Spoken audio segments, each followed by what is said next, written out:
I missed friends' weddings. I could not like order a coffee without my palms would just be like drenched from the social interaction I was about to have. I gave up a lot to achieve what I wanted to achieve in poker.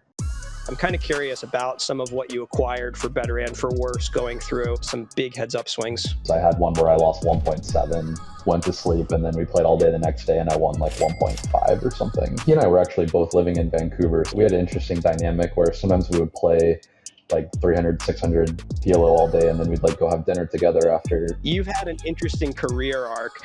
Can you dive into that a little bit, where you got started playing poker seriously and how it took you to now?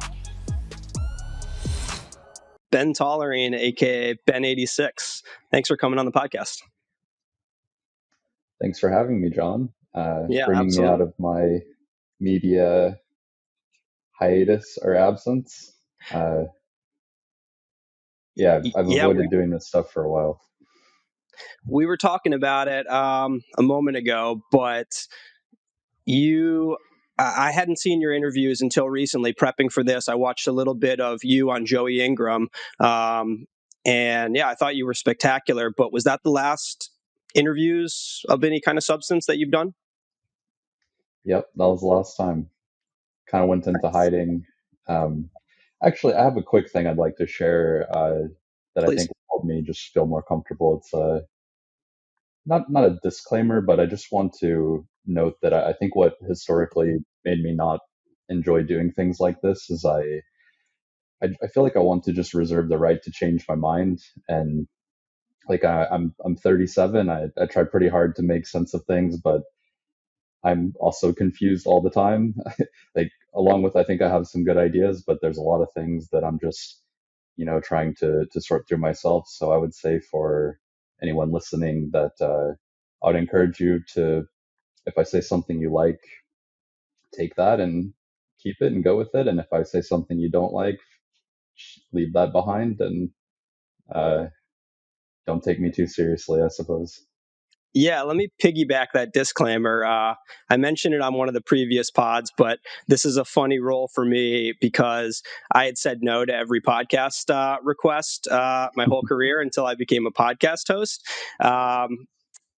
And my thinking was I would really enjoy it. I'm a talker and I run my mouth. But then future me would be both embarrassed, ashamed, self-conscious, all these things. And I was like, the equation just doesn't work out. I've kept a journal for maybe 12 years, and that's a personal, private thing. But even just with the audience of only me, I go back and I'll read something from 4 years ago and I'm just like shaking with, oh my God, what an asshole. Look at this guy and all the shit he thinks he knows.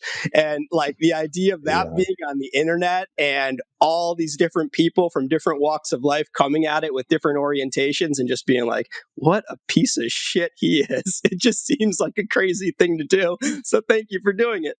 Mm-hmm. I know what you mean. It's a intimidating thing to step into, but also not participating and not putting yourself out there and having some fun and having an opinion that didn't seem like the right way to go about it either. Mm-hmm. So and also I was just really enjoying all of these ones with the people that you've been interviewing. Thanks. And I noticed this feeling that I just wish there was more of this. I wish there were like another program that was doing the same thing you're doing, so there was more content. Mm-hmm. But that also just kind of motivated me to say, well, I could do one too and contribute to this thing that I'm enjoying for other people to watch. Awesome. Well, I appreciate it. And I know, speaking for the masses out there that people will be thrilled you're on. I think I also got requests for more cash game players, and you kind of check that box too, which I want to talk to you a lot about cash. But one more thing I'll tack on to this is, Seth and I were talking when we did his episode of the podcast, and he was making the point how like there's kind of this funny thing in podcasts where these two people build this momentum and they think they're being very insightful, but it's just like, come on, you guys are just saying like simple nonsense, but my point being something about spoken word and two people speaking together, knowing there's an audience interested in hearing some of what they have to say. It's almost like being a little bit drunk. There's a little bit of like, I wouldn't say running your mouth, but there's this momentum that doesn't go checked by like, if you're, let's say, a stand-up comic, you drop something and it gets no laughs and you got this kind of like check on yourself. Mm-hmm. Point being, I think spoken word gets held to or should be held to a lower standard than what you write and edit and decide this is what I'm going to publish. You know, it's not to say there's no editing going on here, but we're not like redoing lines. We're not, you know, going back and saying, you know what, Ben, you were being pretty interesting here, but you said one wrong word. Let's redo it. Mm-hmm. So I do think that's kind of, for me, the safety net is understanding that pretty much anyone reasonable knows we're having a conversation and people run their mouth all the time, like say stuff. In hindsight, I only 70% believe that. Yeah, totally. That's a good point. We don't have any feedback. We don't know if what we're saying is interesting or if how people are going to perceive it. Yeah. We'll do our best. Yeah, the nice thing of that is I try to do timestamps. So, like, I was traveling with Makita out of the last Triton stop, and he was telling me he really enjoys it, but he likes that he has timestamps. So he just looks and sees which topics are interesting to him and goes to the timestamps. Yeah, right on. Yeah, nice. So I'm going to ask you a broad question, which is, we were playing the game at the table, and I asked Ponikovs, you heard about this. It was between you and I can't remember who else, but it was who would win a contest eating as many hamburgers as they could in 1 minute. And the game aside, Ponikovs afterwards said, yeah, I don't really know Ben. And that kind of threw me. I'm like, he's the biggest legend in this room. But he might have just Oh. meant personally, but I also felt like a lot of the, you know, Ponikovs isn't new, but let's take some of his stable actually. Like some of those guys are relatively young. There's got to be a lot of people, even in a Triton room, who don't really know your background, or maybe they've gotten one line and heard, "Oh yeah, Ben was like a cash game crusher back in the day. I think he's a PLO player." So you've had an interesting career arc. Can you dive into that a little bit? Maybe not, you know, 14-year-old Ben, but kind of where you got started playing poker seriously and how it took you to now. Yeah, sure. I think I made a bad first impression with Ponikovs. I jammed 9 deuce suited for 8 1/4 big blinds BVB, and he had a call, and he just looked at me like such disappointment. I'm pretty. My tourney game's pretty rusty. I'm sure people have spotted that. Um, that's my. Yeah, that's my. I just wanted to get that out when you mentioned Ponikovs. Yeah. Um, yeah. So another funny thing just that you made me think of was, so I was fortunate to win the 50K PLO at Triton, and the guy comes up to me and he's like, "Congratulations. Uh, you're not exactly known for your PLO. How did it feel to like do so well in a PLO tournament?" And he's like, That's amazing. "Actually," That's really just a little, funny. yeah.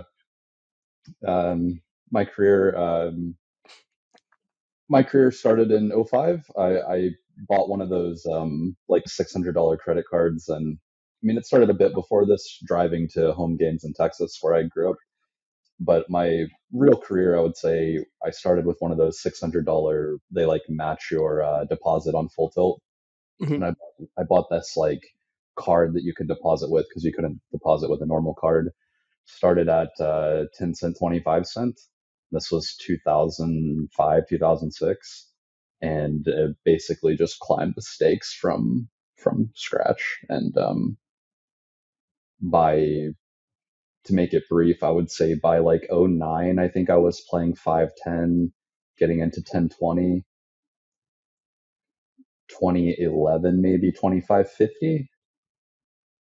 And it shot up pretty fast from there. I mostly switched to PLO in '09. I was still playing both games and still studying both games, but I felt like I had more opportunity to make money in PLO. And then I just straight into nosebleeds. Everything went well. Not all 100% of the time, but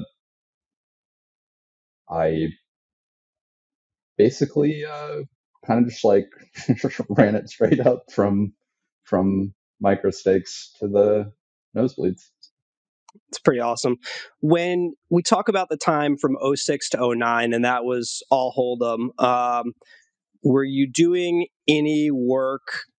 I've heard stories that early on you were doing a lot of work, like pen and paper work, pre-solve, where you're doing like rudimentary self-solves. Was any of that going on in '06 to '09, or did that start at PLO? Oh yeah, definitely. Um, a big a big influence in this way was I started to work. Actually, this is a bit later that I started to work with Ike. I bought coaching from Ike in 2011, and he just became a huge influence on my game and how I thought about the game. Mm-hmm.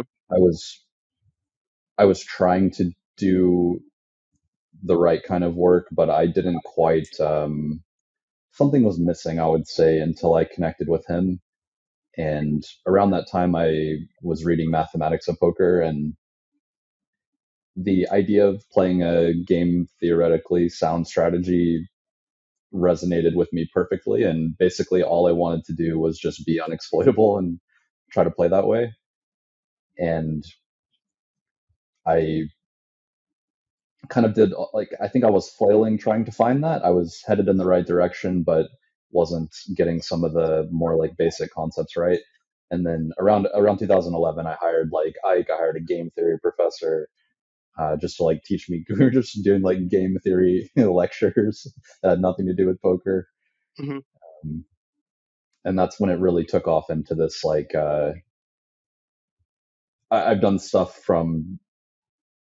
I mean, when you look back at it now, a lot of the stuff in Excel is simple. Like, if this guy's folding these hands to three bets, okay, I get to three bet everything now, and like that kind of basic work. Or if I realize this much of my equity, I can three bet my hand.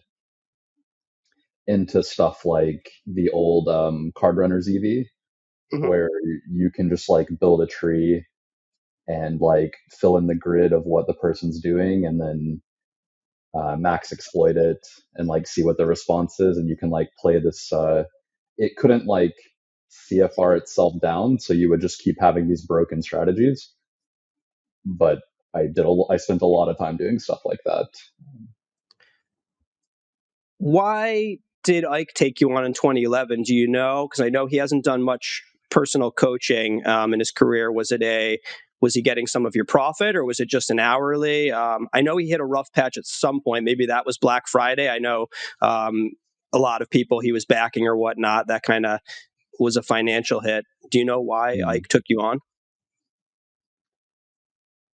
I don't know exactly. I like to think a part of it would be the way that I asked and the way that I behaved and showed up to lessons and stuff like that. Mm-hmm. And I mean, his rate was high, so perhaps that was more appealing to him than it was before. But I feel like we like got along really well, and the lessons were even.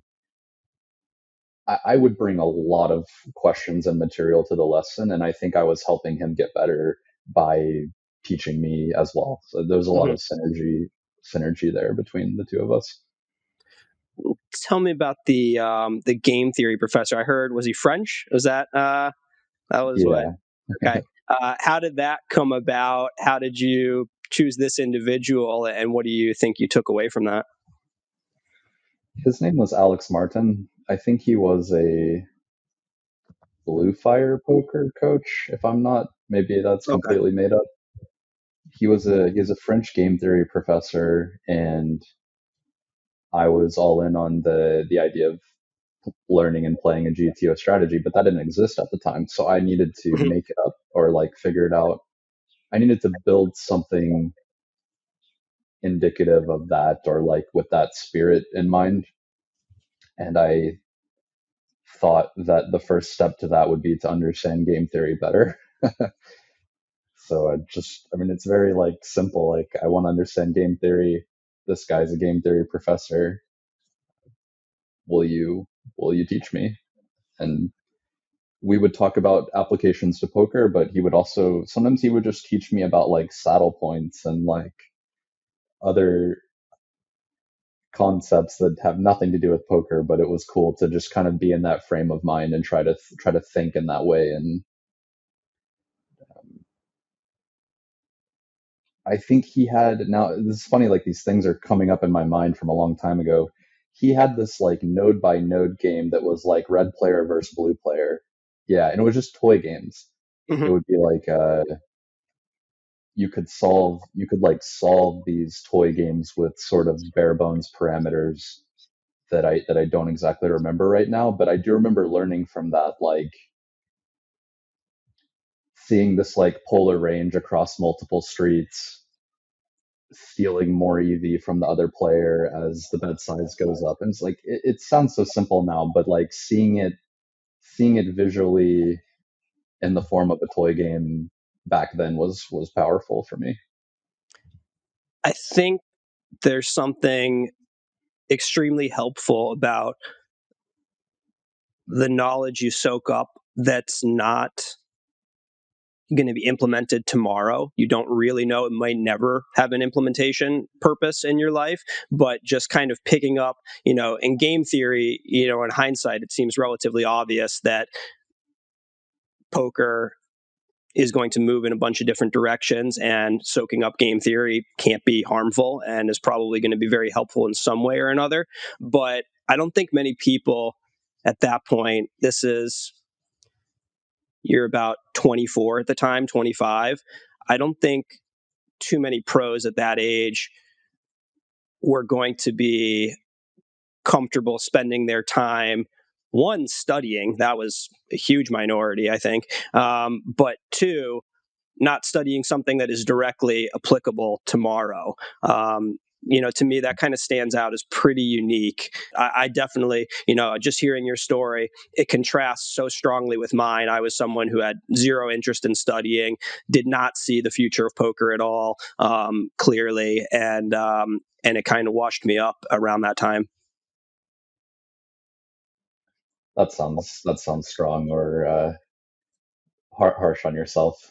Maybe demoted me. I was about ready for a demotion around 2012 to 2014. Yeah.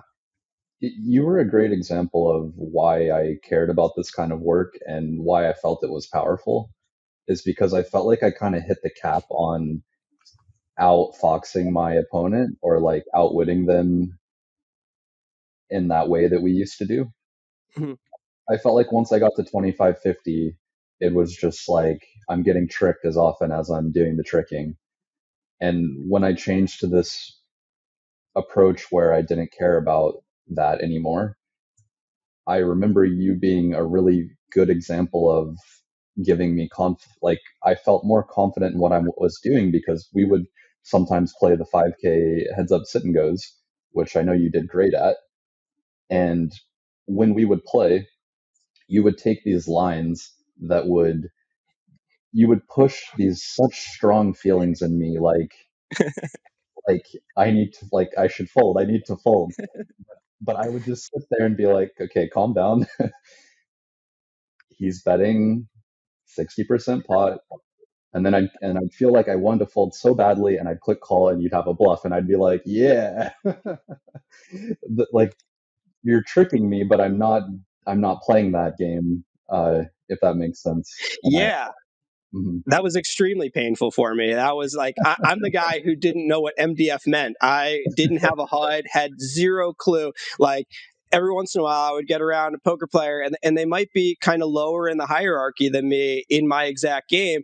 And they're just talking circles around me. And I'm just like, English? Like, what is going on? And they're just like, well, I saw you play that hand, and you must have thought that, he blah, blah, blah. And they're using all this terminology. I'm just like, I don't know. I just thought he would fold. So that size looked weird. And they're like, yeah, and you bet like exactly like 73% pot. And I'm just like, I just typed in 73 because I thought it looked at like value. Yeah, you had a very strong effect in that way that I can remember, like, you would take those lead lines and stuff, you'd just like check call and then start leading, and it made me want to do certain things, and I could feel the power in it. And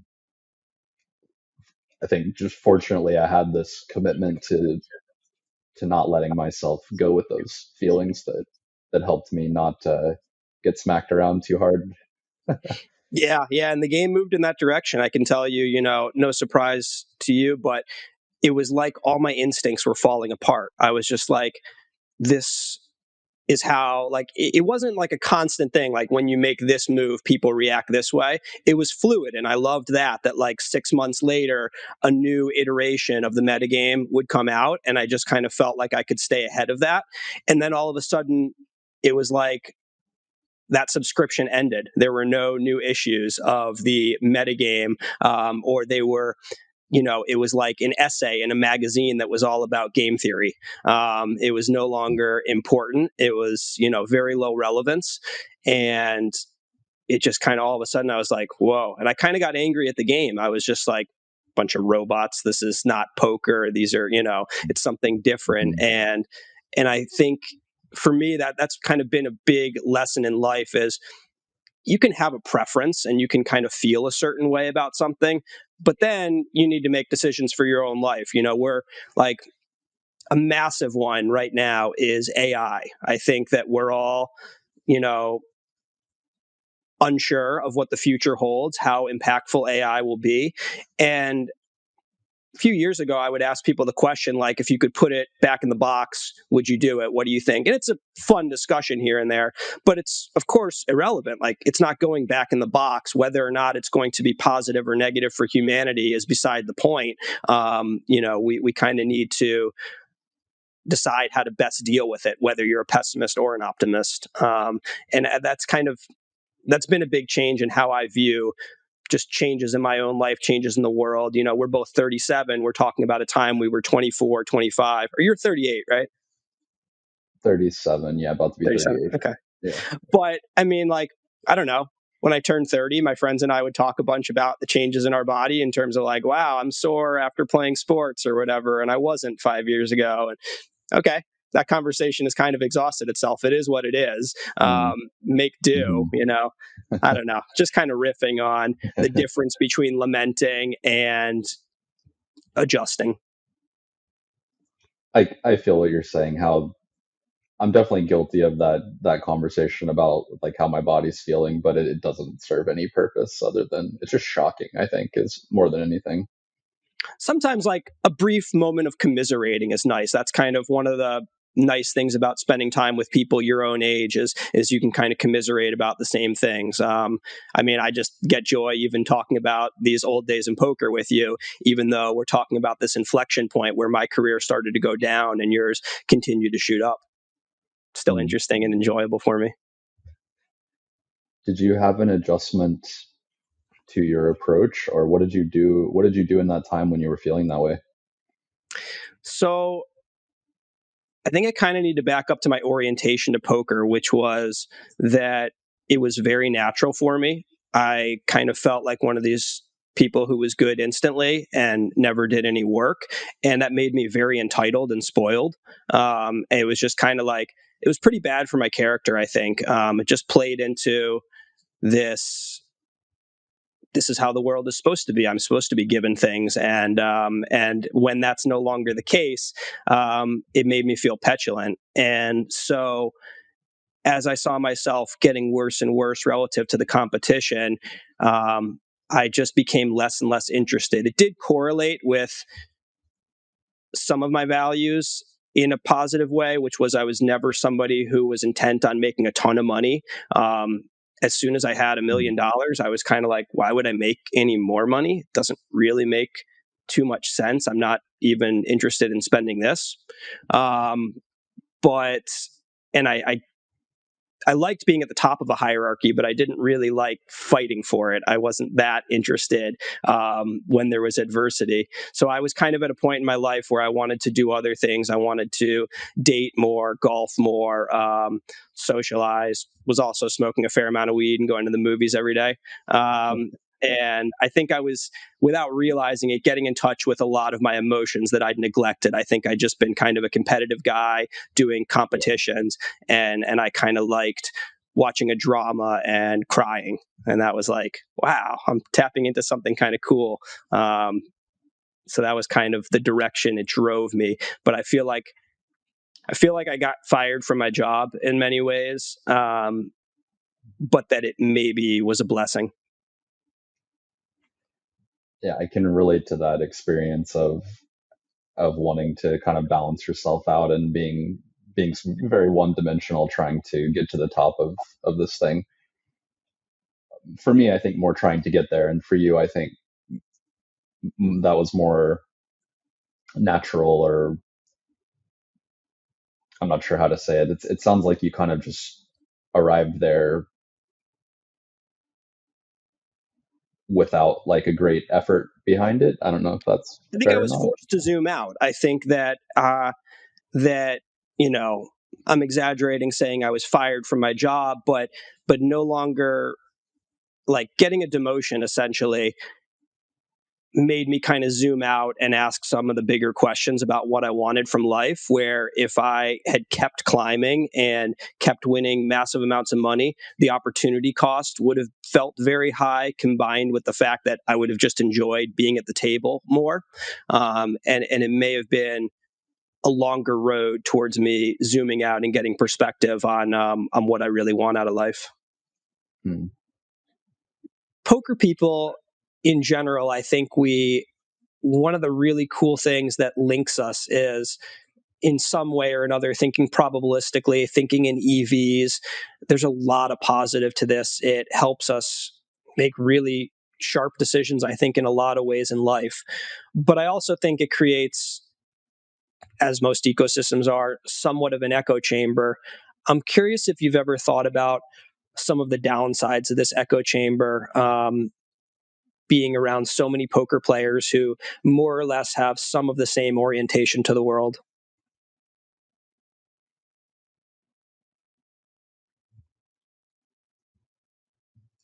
Echo chambers frighten me a little bit because I think one of the characteristics of them is you don't always know that you're in them and in what way that they're getting to you. I had spent a decent bit of time on some political stuff last year, and I had noticed that my feelings were getting kind of strong about them. And then at some point, I decided that I wanted less engagement with that, and I'd been having a few conversations, I don't know, 6 months removed from that or something, with some people, and I was just fact checking myself on the internet, and I had several times found that the way I had perceived something that I felt very confident in was actually skewed a decent bit and sensationalized, and it was sort of eye opening to me that I didn't realize I was in that strong of an echo chamber, that Mhm. I had bought in pretty hard to some stuff. So the first thing that stands out is that there's probably aspects of it that I'm not even aware of, and I think that's frightening, and I'm not sure how to check that other than maybe expanding your circle is a good way to do that. Um, yeah, help me. What threats or ideas or biases come to your mind in the poker um, community? Um, yeah, I'll take a maybe relatively innocuous one. Is, I think, conversations around intelligence in poker. There's almost like a given that intelligence is critical thinking, and logic skills, where when I kind of get out into the rest of the world, I view that as just one form of intelligence, and a more or less important form of intelligence in different worlds. But when you're dealing with betting markets and a lot of the adjacent worlds to poker, such as investing or sports betting, etc., it's an extremely important skill, which can create this kind of hallucination that it is intelligence on the whole. Yeah, that's a good example. Definitely overvaluing a specific type of intelligence for like creating value in a person, and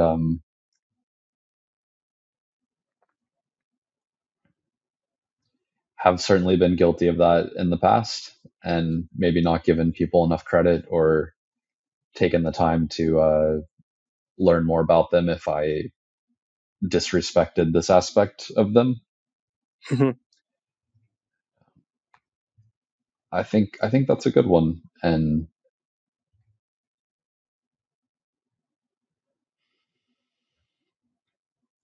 clearly people can be valuable in so many different ways, and being sharp analytically is a on a grand scale of a whole person, not all not all that important. Yeah. Does Yeah, I can anything think of a else? no, just an example of that. Maybe I have a couple of friends that I can think of who I don't think that they're sharp analysts. I don't think that they have fantastic logic skills, but also I have great conversations with them, and I think they're fantastically talented people. And we do a lot of the same things, sports and interests, and they can more than keep up. And it's interesting to kind of hear their explanations of how they approach different activities, and getting good at them is a less cerebral thing and more Mm, somatic. mm, I think that non-poker players, or I've come across many who I think are much more in touch with their bodies, and that skill doesn't often get articulated as intelligence, but I think it's a form of intelligence that's extremely valuable. definitely. Two types of intelligence that I would like to develop more in myself. One that really impresses me, I would say, mm, I'll just say what it is. It's when I am talking to someone with a very high sort of social and emotional awareness, and I feel like I'm in a bad mood, but I'm not showing it, and they're like, "What are you upset about?" Mm-hmm. Mm-hmm. Holy shit! Like, how? Yeah, What? yeah, How yeah. did you know that? And I see this in certain people. Something I've enjoyed is when I like watching someone listen to someone else, and some people have this very intense like they're like facial scanning like up and down like this. Mm-hmm. Um, and it's fascinating to me because I don't naturally, or I don't know if it's natural or not, but I don't really do that. Mm-hmm. I try my best to just kind of not do my own thinking and just be there with the person. But that's like I guess an emotional or some kind of intelligence skill that I think is really cool, and I imagine they're getting a ton of information. There's this musician called Jack White, Yep. White Stripes, I believe. Yep. There's he had this album called Lazaretto, and I think on the song Lazaretto on the YouTube video, he's got a piece of string and and like a cup. Uh, I'm messing this up now because I can't remember exactly what it was. Good. But it's essentially he's got the most rudimentary equipment possible, and he's like playing guitar notes on it, and it's just showing this like mechanical understanding of how music works, and producing sound with and I just have an appreciation for that because it's just so far from something that I'm able to do myself. Yeah. I was at a show a few days ago, and half of my group was very musically inclined, and my friend turns to my girlfriend and he's just like, they just keep changing. believe it was tone, not key. I don't even remember the musical term. And he's like, this is unreal. Like, nobody uses microtones like that. And I'm just looking, and I looked at his girlfriend. I'm like, are you musically inclined? And she's like, no. And I'm like, I have no fucking idea what they're talking about, but I would love to be in their brains right now and Yeah, understand what they're hearing, because I'm just hearing like, music. It's cool. It's all right. yeah, yeah, exactly. And there's something they're tuned into that it's I mean, the difference between someone who's watching a poker hand on TV and is like, all right, that guy's at 64%, now he's at 25%, and like they're seeing it like that. And that's kind of the rudimentary understanding I have for the music. And there's just such a richer experience to be had if you have this background. Hmm. Yeah, people are talented in so many different ways. GTOLAB, coaching for the next generation of MTT champions. Join our live webinars covering GTO, ICM, PKOs, exploits, deep stack concepts, and more. Train with the greatest minds in live and online poker. Join GTOLAB today and get weekly coaching and full access to our #1 ICM trainer. So you come from a world where the hierarchy was extremely well defined. When I listened to you on Joey Ingram, and Joey was very in touch with that world as a PLO player. He was asking you for like the rankings, and you were, in some cases feeling very good about like, these are the top three. I think in that moment you were saying yourself, Ike, and Sauce, in any given order, depending on, a person's opinion, were the top three guys. And then you were kind of filling in the next few. And that's the impression I've gotten when I talk to high stakes cash guys. For example, Linus right now with No Limit seems to have been kind of the top guy in No Limit heads up for a while. But in tournaments, it's maybe a little bit more fluid, but even less than fluid, it's nebulous. Like, people don't really agree on who the best players are. You're not going to find too many people who like are going to say Steven Chidwick's out of the top 30, but many people will call him the best. Some people will call him the seventh best. Someone might say he's 20th. There's various feelings among top players. And there's plenty of people, that within groups, someone will say that guy's a fish. Like, I think he's break even in this tournament. And another person will truly believe he's the best player in the tournament. So kind of want to hear your riff on hierarchies in general, the pros and cons of being in a rigid hierarchy versus, what I'm kind of formulating as a nebulous hierarchy, and both how it feels being in those worlds, and then if you want to maybe talk about what it's like for the viewer experience as well from the outside. The viewer experience. What do you mean by that? I kind of think about in sports, a lot of times people say like when the Bulls are dominant in basketball in the 90s, that it's better for the game having just like this giant. And then personally, I've kind of always enjoyed parity more. I kind of like no one has better than like 8% to win the championship going into the year, I think is pretty cool. But yeah, I imagine it's not something you spend too much time, being a fanboy, but curious, just anything surrounding hierarchies. It's something I've thought a lot about recently, and I'll kind of share some of my thoughts after you. So the questions there were the sort of difference in the clear hierarchy, and then the MTT hierarchy, which is unknown and sort of all over the place, and Yeah, then like the viewer perspective on those different two things. we spoke about this a bit, but one pretty big weakness of me as a host, as an interviewer, is I don't really ask questions. I bring up topics and hope that you'll have something to say about them. Oh, that's fine. Hierarchies, go. Hierarchies. We'll just take our time and see how we do. Yeah.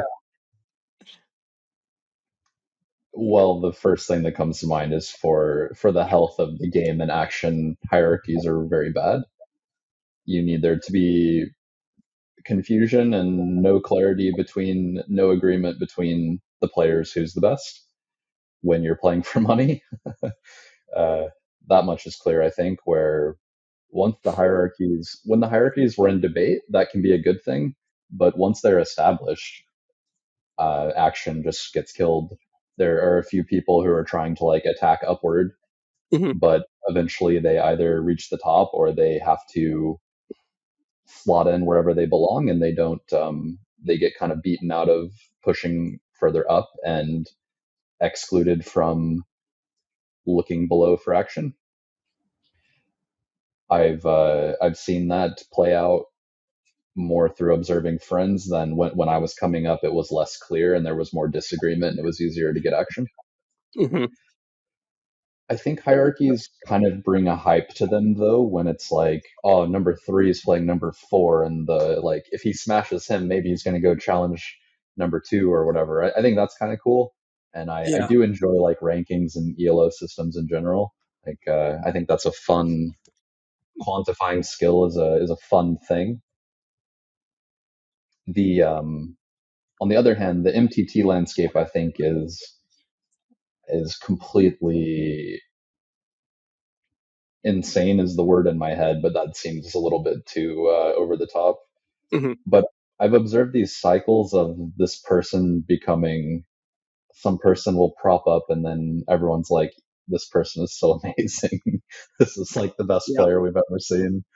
And then there's typically some kind of cycle where they find themselves in a somewhere below that. Like, that status doesn't really exist. And I think that the way that people are running just biases everyone far more than it should, and objectivity is kind of lost in the MTT scene. It's a very challenging thing, but I buy a good bit of action, and I've run many variance simulations and stuff, and I think we have a lot less control than we would like to believe as tournament players. You're coming from a world where someone plays 30,000 hands of heads up, deep stacks, and they say that's not really much of a sample. And then you step into the tournament world, and how long does it take us to play 30,000 hands? Not to mention, many of them are 20 big blinds deep. The biggest, most important ones are like pre-flop all-ins that are coming off of like 30 or lower. Is it just comical to you, the assertions that people make after like samples of 2,500 hands that like just included 9 pivotal flips? I wish it were more more comical to me. I get kind of sucked into it too sometimes, Yeah. as much as I try. But when your tournaments bring this thing out of you when you're sitting there like live super high rollers, and I guess on some level you know that you're only getting a few of these spots, and you really want to feel like you can will the hand to go the way that it needs to go for you to succeed in your spot. I mean, I think I'm fairly well grounded, but I do find myself getting twisted up and more than I'd like, and especially given I definitely came from that sort of. I once had I had a piece of a match where someone was just getting beaten like quite handily, and it was over many hands, and it was on the variance calc, there was only like a 5% chance, or between 5 and 10% chance, that we still had that the player I thought was winning was still winning. And I was almost ready to quit. Yeah. But still, I was just like, I mean, I see what I see. 5% is 5%.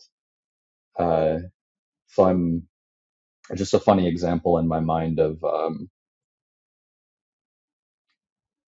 being able to see those things fairly clearly from a cash perspective, but then also feeling kind of twisted up in the mystique of small sample, high variance live tournaments. Yeah, I think that one thing poker really teaches us, if you spend a lot of time in poker, is the power of stories. And you've all Noah Harari, the guy who wrote Sapiens, among other things. Yeah. I assume you've read some of his work. I have not read. I don't think I've read any of his books, but I'm familiar with. Yeah, he's excellent, and he came out with children's books recently that are really good. So I've been reading them to my son, and he likes them. And Yuval makes the case that the human superpower is our ability to tell stories, that's how we've kind of come together in larger and larger bands, is that we believe in the same stories. Sorry if this is offensive to anyone, but religion being kind of some of the original stories that kind of bring people together, and that, we're kind of at a phase in humanity where we need to build some new stories and update stories that maybe don't involve two worlds, such as an afterlife, given advances in science. And I think about in poker, and especially a poker tournament, there's a story running in everyone's head, and it's very counter the logic and the data you've acquired, and it's hubristic. It tends to, you go into a tournament and intellectually, logically, there's 80 people in this tournament. I have this amount of edge and play maybe a little more aggressive, so maybe I'm 1 in 55 to win is, a pretty arrogant pronouncement. But part of you just feels like, I don't know, I might win. Like, it doesn't feel like 1 in 55. And especially when you get down, I don't know, if I'm 3 out of 27, I don't feel like I'm 1 in 18 to win the tournament. I know it's not right, and I try to make all of my decisions not at all based on that story or that feeling. And that's kind of what I coach my students is enjoy the story because it's fun. Don't let it affect your decisions. Don't try to control too much. You're still, I was told not to use American football analogies on the podcast by one of my friends who said, look, 75% of the people are foreign. So basketball, everyone basketball doesn't work as well. All right, fuck it. We're doing NFL. If you're the left tackle on your team, I can't do it. I'm sorry, Pavel. I'm sorry. The left tackle is one of the guys who protects the quarterback. The quarterback's the guy who throws the ball. There, background, done. You can't win the game for your team. You can lose the game. You can play so fucking bad that you kind of bomb things and drop your team's winning percentage by 20. But you can't win the game. And that's kind of how it is being a poker player in a tournament. You can't will yourself to victory. It might be helpful to encourage more focus in yourself, to temporarily believe that you have more influence than you do. But you can do some atrociously bad things. But unless your men win or that guy who is spying people's cards, there's only so much you can do to win the tournament. Yeah, and I find that no matter how good people get, there's still that story that's running in our heads that is very counter the logic and the data. And it makes me wonder in areas that I'm not nearly as educated on the data, how much a crazy story, usually a very self-centered story, is running my decision-making software. Yeah, I have this feeling that I get when I'm deep in something where a lot of times I feel fairly free until it becomes realistic that I might actually win this thing or whatever. And then I start to try to hold it tighter.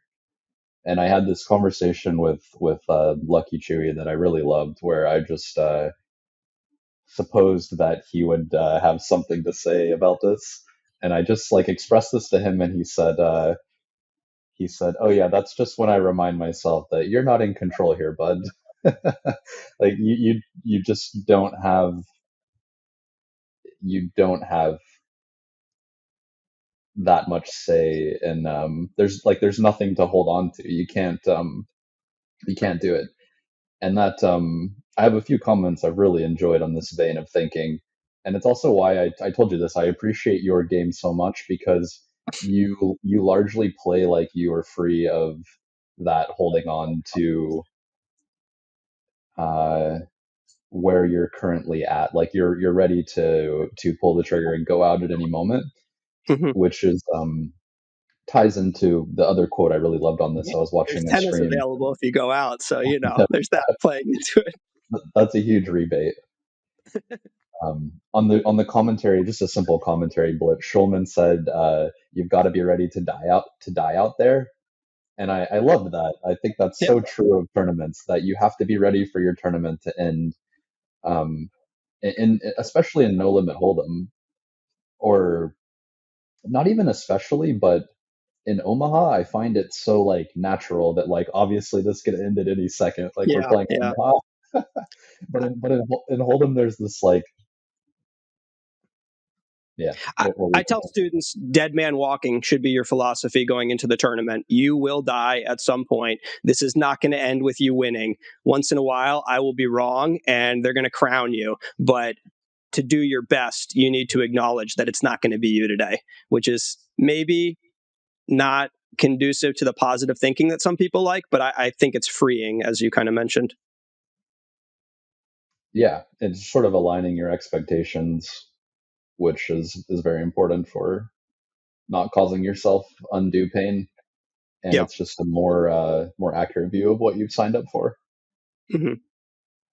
Do you know the sensation when you win a tournament and you just get like 100 DMs and everyone's like, "You're so sick, you crushed it," Mm-hmm. and when you're running hot, it's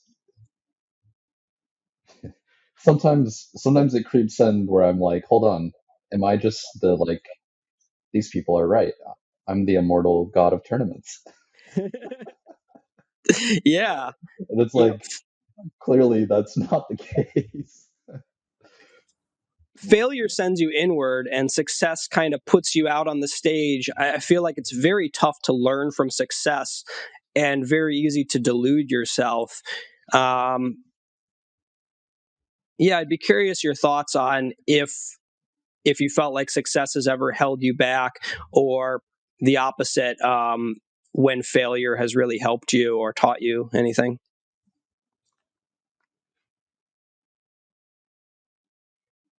The first way that this crosses my mind is in cash. When I was playing nosebleed cash, I actually would winners tilt quite a bit, which this may not exactly relate to what you're saying, but I would have this sensation of I would be up a lot and I would find it hard to continue playing. I think that's pain avoidance, actually, now that I'm saying it out loud. But then the other side would very much be true, where if I just started my day and got stuck 10 buy-ins, I would be like the nastiest version of myself for the rest of the day, because the thing I was afraid of already happened, and I was just sitting there playing at that point, and I would play completely fearlessly, and that popped in my head as something I thought was interesting. That's not your question was on if like overconfidence or underconfidence have been helpful, or how did you phrase it? Yeah, there's kind of two parts. You can take any part of it that interests you, but whether kind of a delusional self-confidence Mm, might ever be helpful, or any piece of not being rational or surface level rational, um, can be a plus. And then maybe the other part would be about mm, what you learn from failure, or if you've ever felt like your development was arrested by success.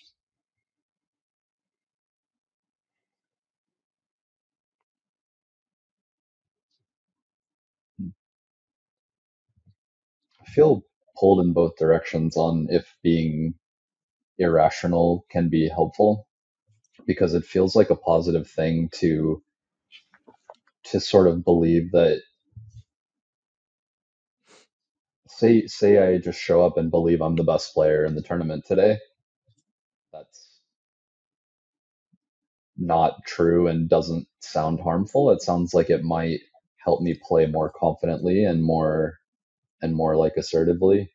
Mm-hmm. So I think that could just be a positive thing to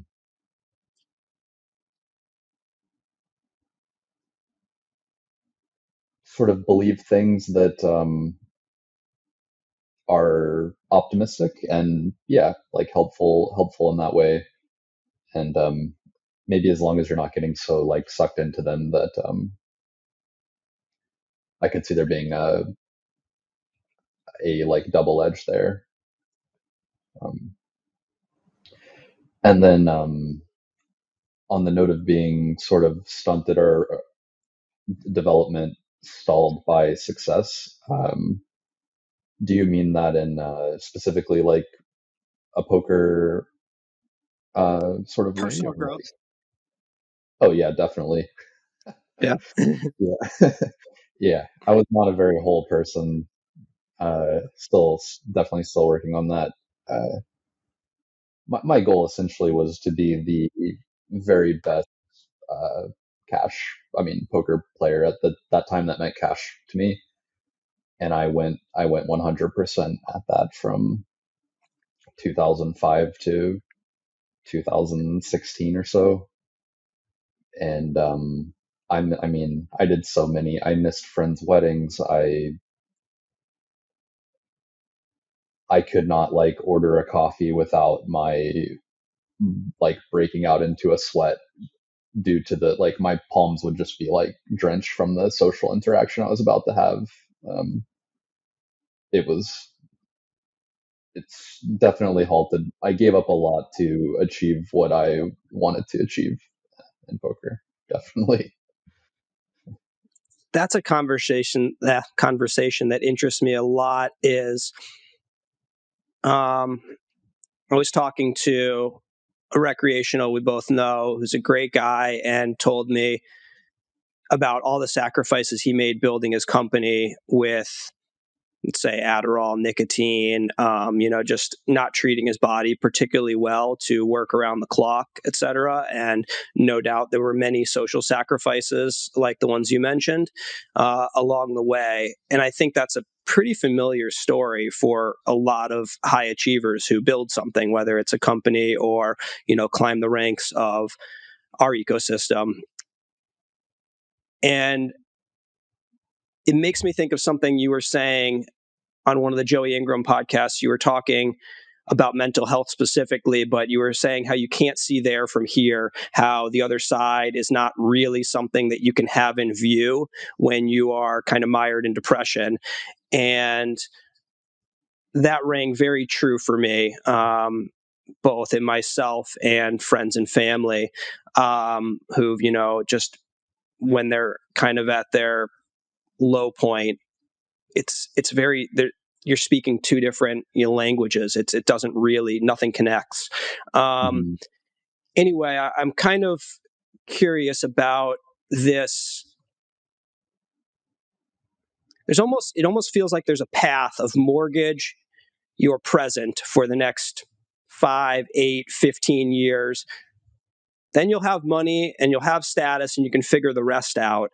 And I'm curious because it's easy to knock that and say, no, here are all the drawbacks. But then a lot of people are like, okay, but I'm 22 and broke, and that dude has all these things I want. Mm-hmm. Basically, I don't want to say if you could do it over again, but I'm wondering about the balance of, it sounds like you'd probably do some things different, but I can't imagine you would renounce your whole career. I imagine in many ways you're very happy with where you're at. Kind of curious, maybe advice for other people about that balance. Scary to give advice on that. I don't Sure. don't feel equipped to do that. It's such an interesting topic. I think about this a lot. I think I would do it again the same way. Mm-hmm. It's mainly about the freedom, the way that you had addressed money, basically, in large, just being freedom. I am grateful every day that I more or less get up and do what I want, and that that time allowed this to be true now. But at some point, the cost of that is the rest of the other aspects of your life, and you have to figure out for yourself what's going to make you a full and happy person, or a well-adjusted person anyways. And I still don't know how to deal with this because I took 18 months completely off of poker, and I'm trying to come back now, and I know that I don't want to be studying 6 hours a day. Mm-hmm. But when I play and I make a mistake, I feel so frustrated for not knowing the spot. And I don't know how to reconcile the two things where part of me still wants to be the best player in the tournament and to make, there was a time in my cash play where I, at least with the knowledge I had, I guess I'd have to put that on it, that I would feel like I could play a whole day and not make a mistake. And Mm-hmm. if I made one, it would be this huge thing for me. Wow. And this is a generous assessment of what is a mistake, but it was within like the framework I had at the time. I was not messing up. Yeah. And and it was all I did. I just did this all day. And if I made a mistake, I went to bed thinking about it, and I woke up thinking about it, and I would have like a sticky note like stuck to my monitor, calling myself like some stuff that you shouldn't call yourself, being like, "Do not do this again today," so on. Like, it was really, really extreme. And getting away from that and then playing today and not not knowing what I'm doing in a lot of spots is a really weird feeling to just sort of sit through and try to say like, yeah, I don't know this, but I did play tennis and went to dinner with my friends and all this other stuff that I want to be doing. Yeah, I mean, it's a really challenging thing. I'm curious if you have any thoughts on that relationship between. Yeah, back up for a moment. I was smiling when you were describing not making any mistakes, because I was thinking the contrast at the same time. Like, I'm living with Nick Petrangelo and a couple other really close friends, and they would just like put on a certain song, and we would just say, "Oh, John G. bluffing time," and I would just start fucking clicking, deciding to like, I'm gonna like ramp up my plus 50% because this song is funny. I was like, oh shit. Like, man, It's yeah. incredible. The Yeah, contrast. John G. Bluff song comes on and you just Like, here we go, 4x over bet. Let's go. just that's great. Just because I thought it was funny. It is Yeah, funny I was too. making a lot of mistakes. So a lot of mistakes.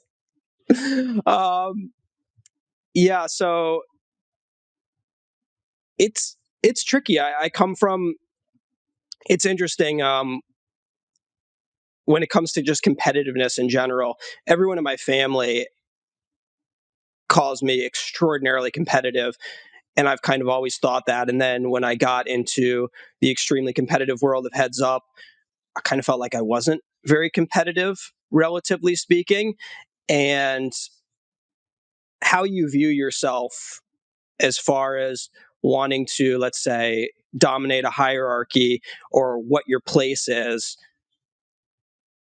has a lot to do, that creates a self-image that I think really perpetuates in how you live the rest of your life. And I think when I got humbled, when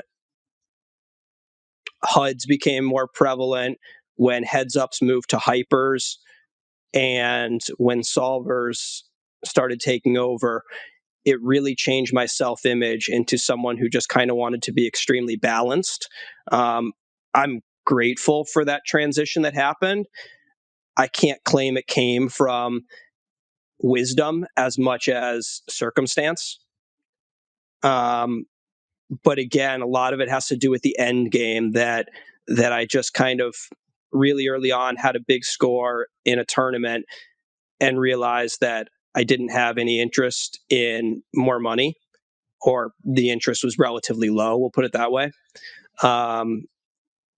And that kind of made it for me a clear decision towards balance and not really mortgaging my present. But I do think I'm a bit of an outlier in the poker world. I think I'm a relatively low ambition person, or I should say this, maybe not low ambition.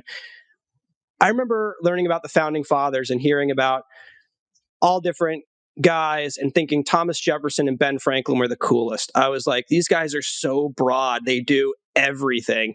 They're not really the number one in almost anything, but I thought it was so cool how many interests they had and how many spheres they had impact in. And that really always appealed to me. I can't remember specifically outside of those two who other historical figures, more modern, more contemporary, are. But whenever I've heard like this person is an award-winning this, and then just went to a completely different field, that has always been like, whoa, that's cool. I'm interested. Mm-hmm. Hence, here I am hosting a podcast, trying to write a book. Cool, yeah. So that's kind of my general approach. But I again, I try to temper it when I talk to other people if they're asking for advice, because I do think my original orientation is a little bit outlierish. Yeah, certainly in our community, it would seem that way. Mm-hmm. One thing,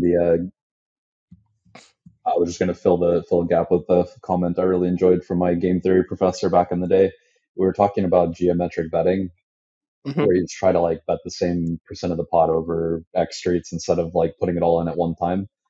And I remember just sitting there in one of the first lessons saying like, so why do we do that? And he said, if you're asking, so you're the polar range, they're the bluff catcher, is when this is the way that you structure your bets. He said that if you're asking your opponent a question that they don't know the answer to, wouldn't you rather ask them 3 questions than 2? And yeah, that's cool. I really enjoyed that. Stuck with me as like a cool way to intuit that way. I think that would have won me over. Maybe the first 10 times somebody talked about betting Geo, I critiqued it and got terrible responses, or what I felt were inadequate responses. And it was essentially people were doing things that, in my view, they didn't understand. So how could I trust that they were right? And, I still actually feel very mixed about Geo. I think it's pretty overrated, or I say maybe implemented too much. But it's kind of like a fallback. Like, I don't know what to do here. Go Geo. But Geo is just an easy thing to point to, where had I heard an explanation like that, I feel like I would have been won over and much more curious to go down that road. That kind of appeals to me, this idea of putting somebody in a box, making things difficult for them. Whereas the early proselytizing around GTO was often, it's perfect, this is perfect poker, blah, blah, blah. And I'm like, well, how come your results suck? And, that was obviously just because there are very few people who are really good anyway. And I wasn't having a conversation with you or Ike at the time where, that probably would have won me over too. But this brings me to the flip side that I've kind of considered. I feel like we're talking about me more than I like to on the podcast, but you and I have gotten into tennis lately, and one of the things, I have a very not GTO tennis game. I just am kind of the way I play poker, do what I want in the moment, what kind of feels right, and that has a very low ceiling. It really caps you as far as how far you can go in most sports. I mean, you can work your way up, but it's going to be tougher at a certain point. But Brian Kim and Seth Davies both said to me on this most recent trip that I have like really, really good hands. And some of that may be natural. I imagine maybe most of it is. But I wonder about maybe some of it coming from my bad mechanics and putting myself in difficult spots, and that kind of breeding a skill set that maybe is not the optimal route, that I would be a better tennis player if I did something else. But I wonder a lot about that in poker. I think about the guy who is like terribly studied, maybe not studied at all, but is a great 510 live pro, or a great ABI 2500 live tournament player, and kind of like ignorance of what's optimal breeds a different skill set out of necessity. Mm-hmm. curious if you have any thoughts about that and about this balance as we have kind of a new crop of players coming up that are entering more structured ecosystems with less chaos. And I'm kind of curious about the benefits of chaos and the skills that they breed, if you think there's anything to that. I like the way you put that. I think there's a lot. I mean, clearly there's a lot to that from the way I'm viewing it. Something so in your tennis game, I think, is a good example where it's just repetition hitting the like weird angle that you're not supposed to take, but you have more reps positioning your body and whatever striking through the ball in that way to try to pull that off. And in poker, whereas like the player playing GTO tennis just like fundamentally steps in and like hits it to the safe spot or whatever.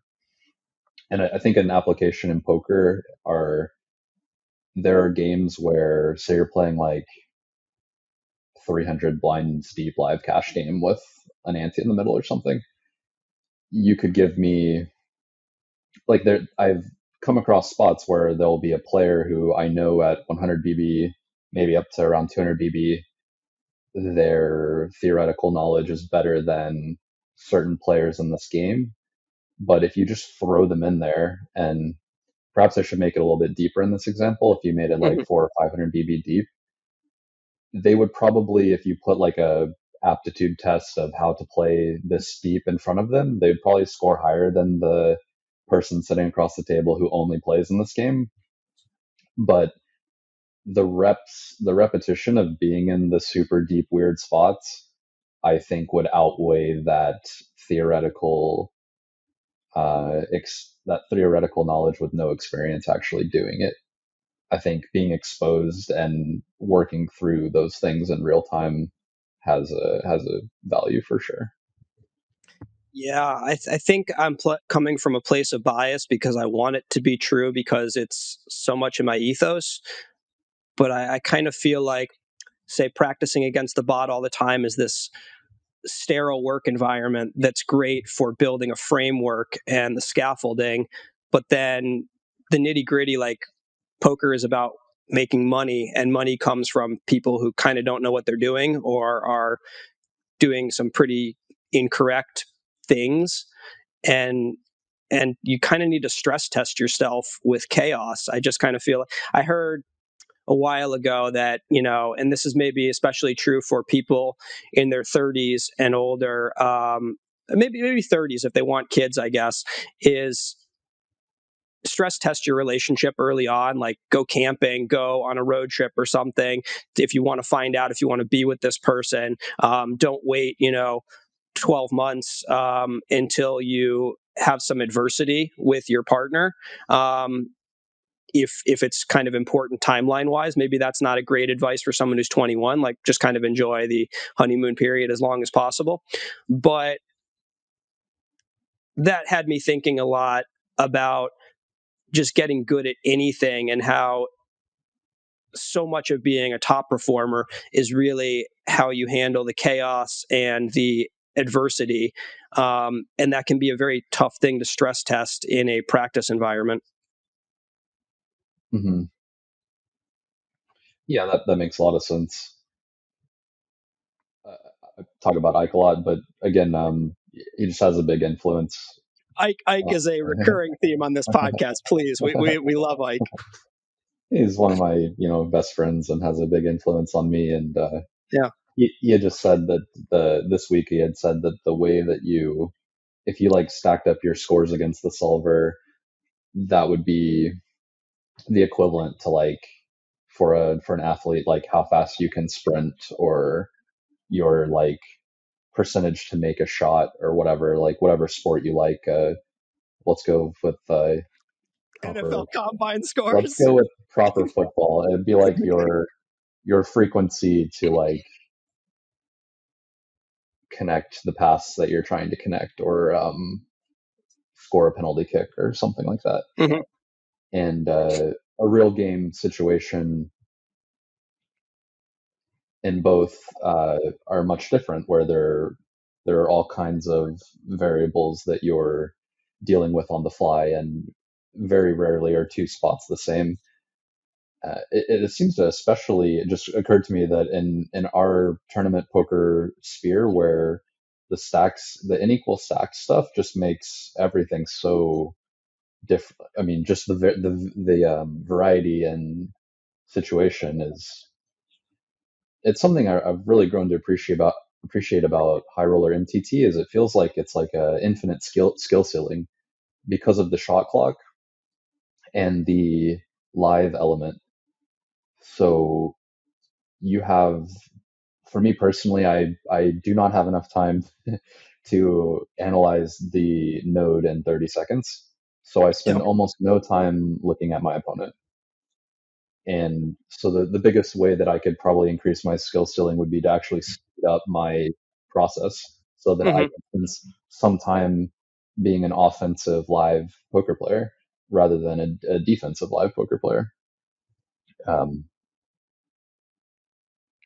Yeah, I just kind of took that in that direction. But that like the chaos and the randomness that you don't, the solver, you're just like playing this clean spot in repetition, whereas in a real tournament, that's not really coming up very often. Yeah, there's a couple things there that resonated with me. One is I like the chaos of the shot clock and the asymmetry of the stacks. I like games where people just different factions are asymmetrical. Like StarCraft, for example, you've got three very unique races, where the predecessor to that was Warcraft, the strategy game, where the orcs and humans were like 90% the same, and it was kind of like this huge promotion, in my opinion, when StarCraft came out, and you had these almost perfectly equal, like you would, it was very debatable, among people who was better and who was worse. You played StarCraft some, right? Okay. Yeah. Okay, I heard you met somebody asked you a question on the Joey Ingram about betting on StarCraft too, so I figured there has to be some StarCraft background, and yeah, just the asymmetry of it I find beautiful, because kind of what you were talking about with the high stakes cash hierarchy is like, you guys are all playing the same game, and it kind of falls apart once the rankings are what they are. There's no challenges, and the game kind of dies, and it's, to me, there's so much beauty in chaos, that it's indecipherable what the answer is, and debate ensues, and different strategies and just thinking about different things comes up, and everyone's mind goes to a different place, and I think it promotes much more enjoyable and entertaining conversations and analysis. I forgot one of the most important skill ceiling things is when we get deep in a tournament, nobody knows what like a chip is worth. Yeah, So that's very debatable. another just totally like, not only do you need to decide for yourself in the moment, but then you've also got to play off of what your opponent thinks a chip is worth. I mean, this the skill ceiling is so high in what we're doing.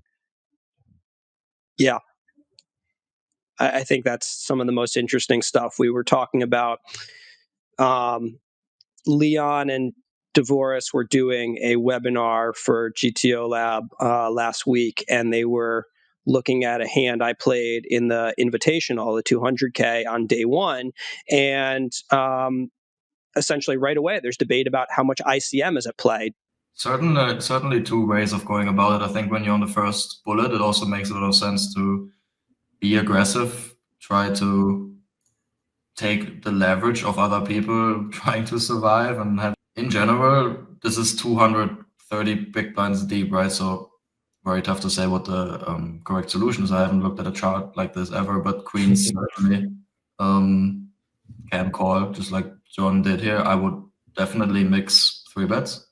I can totally get behind the flat. I think 3-betting is at some frequency is also totally fine, and probably what John was doing. Dan was making the point that, like I defended queens against low jack or under the gun 7. And yeah, you remember the hand. That was an interesting one. Comment on this hand when you're done. Oh yeah, please. But Dan was saying how maybe John's going to mix here, but you can understand leaning into calling a little bit more because there's ICM. And Leon made the point, well, I don't know, Roman's pretty aggressive and they're both on bullet one. Maybe John should actually 3-bet a little bit more for X, Y, and Z reason. Essentially, this metagame train kind of starts right up. And I had a spot, to emphasize one that's a little bit more clear-cut later in the day. Seth got moved to my table on his second bullet at maybe like 50 big blinds deep, 2 to my right. And I just knew I was going to be really aggressive with him. And I assumed he was going to be opening a pip tighter, knowing that everyone's going to leverage him a little bit as he wants to get to day 2. For anyone who's not tracking this conversation, on day 1, the pros and the recs are separated. So essentially, to get to play with the 50% rec field, you need to make day 2, and you only have 2 bullets to do it. Oh, you were going to say about the Queen's Aces hand? There's a comment I absolutely loved about you while this hand history was presented to me. And Nicky P said, so the guy folds the river, right? Yeah. And I said, like, in his defense, I wouldn't have thought I would beat a value bet. Mm-hmm. And then Nick Petrangelo said, no way, man. It's John G. You think you're playing Ring, but you're actually playing a 7-way heads-up match against John G. Yeah, Like you're playing a simul heads-up against all 7 of us, and we're all playing a Ring game. Yeah, that's not a Nick original. He took that from, I want to say it was Commander Cool, a old school tourney reg, who said it not complimentary of me. He was saying Jaffe plays tournaments like he's playing heads up against 8 opponents, and that was probably quite accurate to the time. It's very difficult to get a zebra to lose his stripes. Not to say I would back the river fold, by the way, just Yeah. One thing I'm curious about that I didn't really know much about the goings on at the time were a lot of the top PLO players back in the day. Isildur is such a legend. Galfond has had staying power and been very influential in the community in so many ways. Ike is, I've heard him referred to as the Godfather, which seems, pretty reasonable. He's just everywhere in poker. I'd be curious if you could riff on these guys, some of where you think their staying power came from, why they're so good, what some of their unique skills were. They strike me as all very different people, yourself included. Oh, Sauce too. That's another guy that, I kind of knew very little about and just seemed like such a legend. Curious to hear your takes. Mm-hmm. Yeah, sure. That was a interesting time. Something I know a lot about. Isildur's, I think people, maybe they don't actually. Isildur I actually don't know much about how he plays anymore, but at the time he was a full-blown field player. He played differently from everyone. Mm-hmm. He had a very strong knack for playing heads up, big bet, deep. He found a lot of things that he never really had very good sizes unless the size was big. But he was basically the first person to sort of bring overbetting into fashion and no limit, not Kilo, obviously. So he had a lot of he did things that were so impressive to me, especially once I uncovered the answers in the solver down the road, where he would actually structure things correctly and sort of build ranges that made sense. One thing that he really suffered from is he just never bet smaller than like 75% pot, and wow, obviously that's problematic. I played him more than anyone. I think I forgot the number, but it's well over 50,000 hands of heads up against him. There were times where I'm pretty sure he was getting the best of me. He also could play the longest, most degen sessions of anyone that I remember battling with. Also, What to was the his longest you detriment, remember playing with him? I was never like a 24-hour kind of guy or anything, but we definitely played some like 12-hour bloodbath sessions against each other. We had those two cap sessions that get talked about a lot, where we would four table 501k cap PLO with the 3x or fold idiots agreement. Wow. So no limping. And then to make it worse, we both thought that clearly we had to open like 92 if we can't like if the alternative is folding. I'm not it's I'm gonna see the Yeah. flop. Wow. So it was this huge standard deviation, stacks just like going in every hand. And the like big swing session here was I had one where I lost 1.7 and then went to sleep, and then we played all day the next day and I won like 1.5 or something. It was a wild time. I think I still have like permanent brain chemistry changes from it. Serious, I'm not kidding. I think it Yeah, did yeah. I something. can imagine. Those were some of the like highest highs I've ever felt in my life doing that with him. Hmm. Um, it was just such a volatile game, and um, yeah, really impressive guy. A real knack for big bet poker, and just not the maybe the nuance and also some of the discipline that would have really given him staying power at high stakes cash. Would you ever imagine that he would transition to fixed limit 8 game? I mean, he likes playing a lot of mix now where you can't bet big. I don't know. I don't know how that works for him. Yeah, it's I know interesting. the feedback when he first went there was that he was again just surprisingly good and did a lot of things that made sense. Hmm. And then obviously there's no bet size weaknesses at fixed limit. Hmm. Um, but no, it doesn't. Like in the spirit of Isildur, that doesn't feel right to me. Isildur needs to be Yeah. playing like super deep, uncapped, heads up, big bet poker. Yep. Yeah, who else is an interesting one? I played, Galfond. yeah, Galfond. Galfond was, how was Galfond?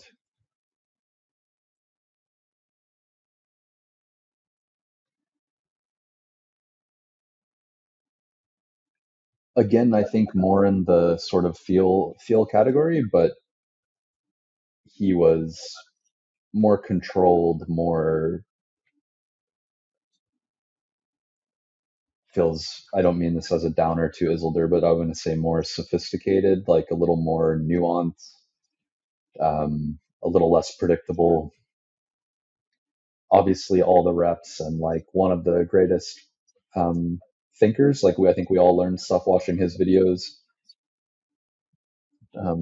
He and I were actually both living in Vancouver, so we had an interesting dynamic where sometimes we would play like 300, 600 PLO all day, and then we'd like go have dinner together after Wow.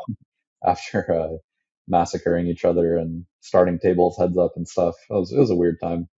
How does that conversation play out where obviously there's a temptation to talk about the common denominator, what you guys are, relatively obsessed with at the time, but you're not looking to give strategy tips to the other guy. And, to my knowledge, you're two of the most ethical, real straight shooter, good guys. I'm so curious about, like, I would love to be a fly on the wall for those dinners. I think we navigated it pretty well. You, some friends in poker, they feel more personal the hands you play against them, or like playing a long drawn out cash session against some people. They don't that doesn't sit well with them, or they can't separate friendship from that or whatever. Mm-hmm. But I think he and I navigated that really well, and that there wasn't any like drama or tension, and we could talk hands and give each other honest feedback. That's cool. I don't know what to say about his game. I feel like he was just good. Obviously, he was good. I wish I could give you more, but it doesn't like stylistically, I don't know how to describe him. He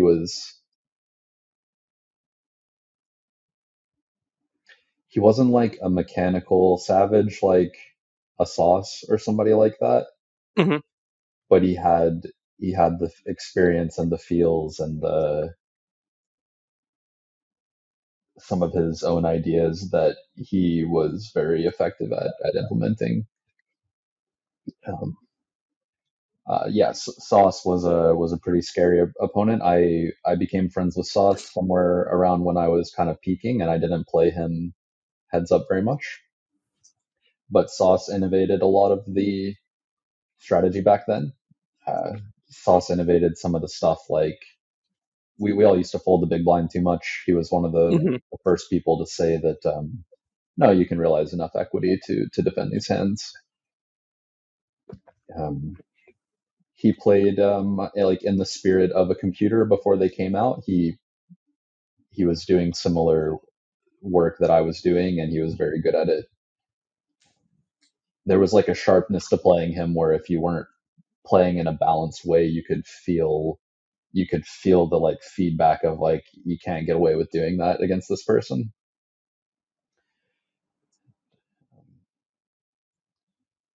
Ivey was an interesting one where he was less less studied, less mechanically intact, so to speak, but like impressive feels, and he's just a player. He just has a sense of that he needs to do a little bit of this sometimes and a little bit of that, and you never feel too comfortable. But I think ultimately the mechanical weaknesses were too much for like extended heads up matches. Mm-hmm.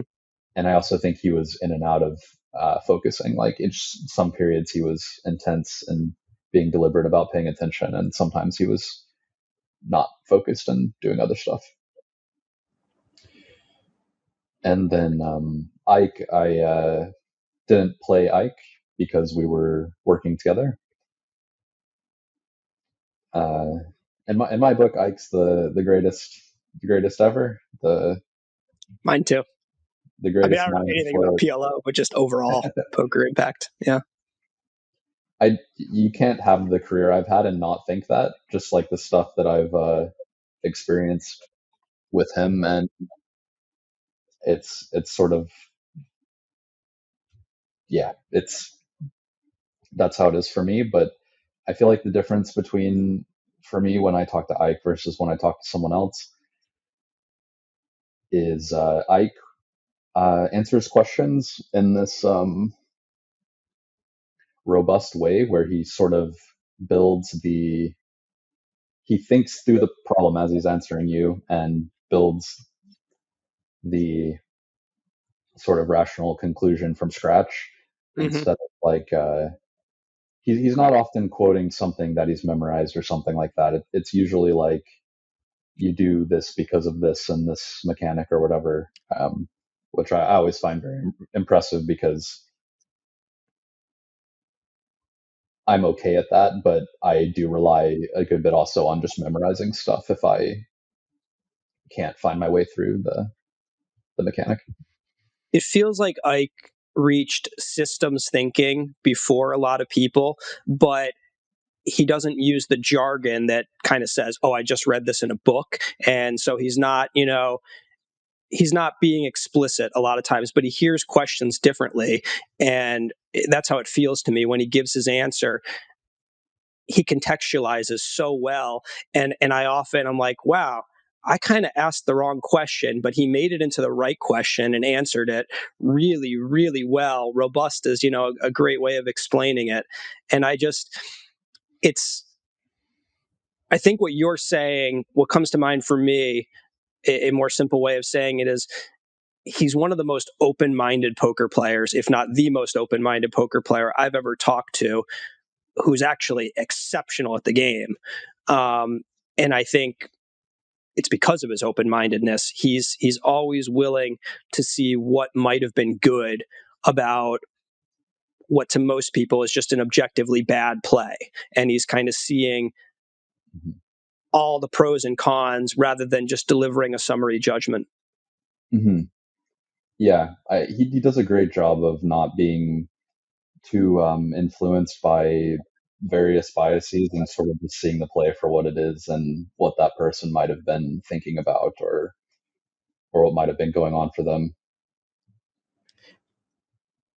There's a tremendous confidence that he somehow manages without conveying any arrogance, that makes him so accessible and enjoyable to talk to. But you have to be extraordinarily confident, I think, to think in the way that he does, because he's just seemingly so uninfluenced by snap judgments of peers and or the times that he's in.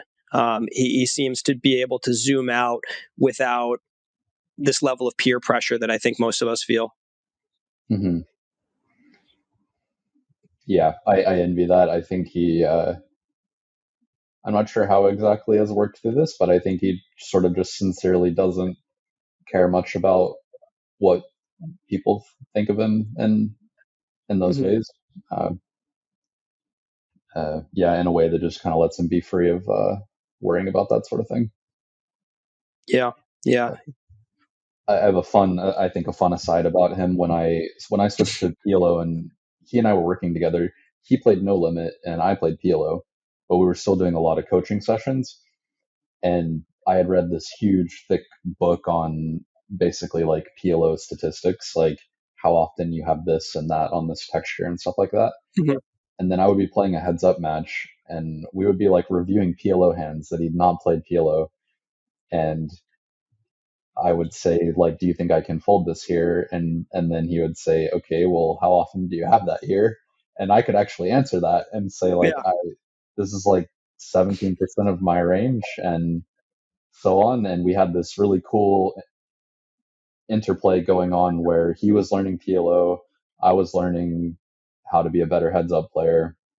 And we were like answering questions from his theoretical understanding mixed with my just sort of raw data that I had taken in so that I could give parameters for the questions. That was cool. That is very cool, having someone to be able to kind of frame your thinking and your strategy. One thing we have in common to a degree is a lot of heads up background. Mine was mostly the sit and go format, which I think is pretty different. But later on, I got into deep stack cache, playing on apps a lot, but heads up.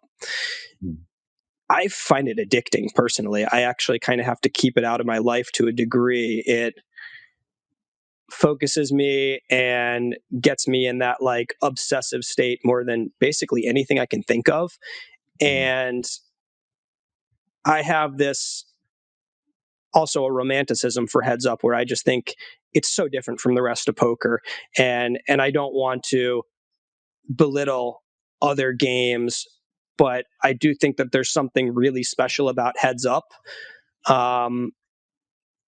both in terms of the what you learn about yourself and trying to control your own emotions and the fluidity to the adjustments and kind of this personal relationship that develops with your opponent. Kevin Rabishow and I were talking about this recently. I'm curious if you can kind of expound on that and talk about the specialness or the uniqueness of heads up for people who haven't been engaged in long heads up battles.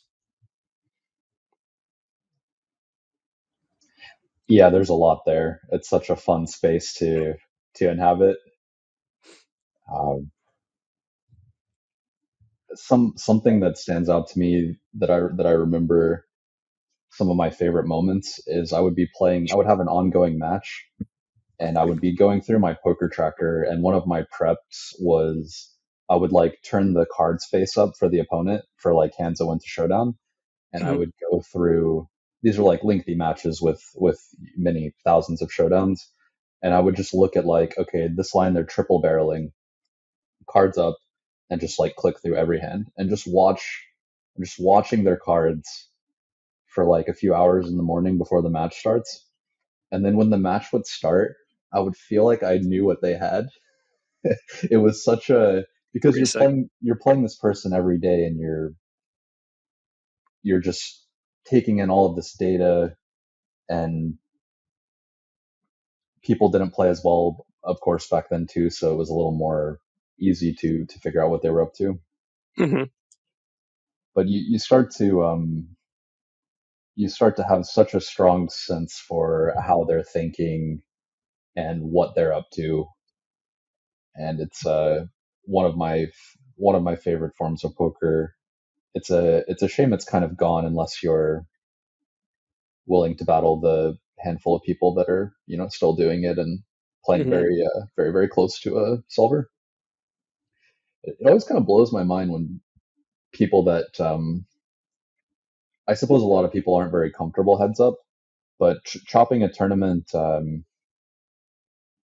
Well, it's not really fair to say, because sometimes you're just in like a 3 or 4 handed setting where you feel like you would prefer to chop, Sure. but like sacrificing the heads up part at the end seems so sad. I'm sure you agree. Even when I win a tournament, there's sadness is overblowing it. There's a piece of me that is like, well, you were just doing your favorite thing in the world, and now you can't do it anymore. That's not ideal. I'm very happy with the result, but I've never finished a tournament and been like, oh, the next hour is more enjoyable than the last hour was. I feel good, but I usually like, I've won a couple tournaments locally here at the Hard Rock, and I immediately scoot over to table tennis. I'm like, let's keep the heads up going. I want to play one-on-one, and it's like the only thing that can kind of like it's yeah, kind of eases the come down almost. You win the tournament and you're just sad that you're not playing heads up anymore. Yeah, I don't. Sad feels overblown. I think I that's like, I see. don't want to overstate things here, but yeah, I'm always like, would love to be playing more heads up right now. All right. Yeah. And with Tritons, it can be a little bit weird where you just hop into the next one typically. And while I'm feeling great about myself, it's I love being able to play a sport afterwards, particularly one-on-one sports are what I mostly play these days. There's that's kind of part of where my awareness around this comes, where I'm like, I'm not necessarily trying to change myself, but that doesn't feel like the healthiest thing exactly. And a while back, I kind of decided that I shouldn't really have heads up at home, because if I am playing a heads up match, it dominates a little bit too much of my bandwidth in terms of like, when am I going to play next? And, should I do a little bit of studying for this? And it kind of keeps me from being as present as I want at home. Mm-hmm. Yeah, it's understandable. It's good to be able to set that sort of boundary around it if it's too much.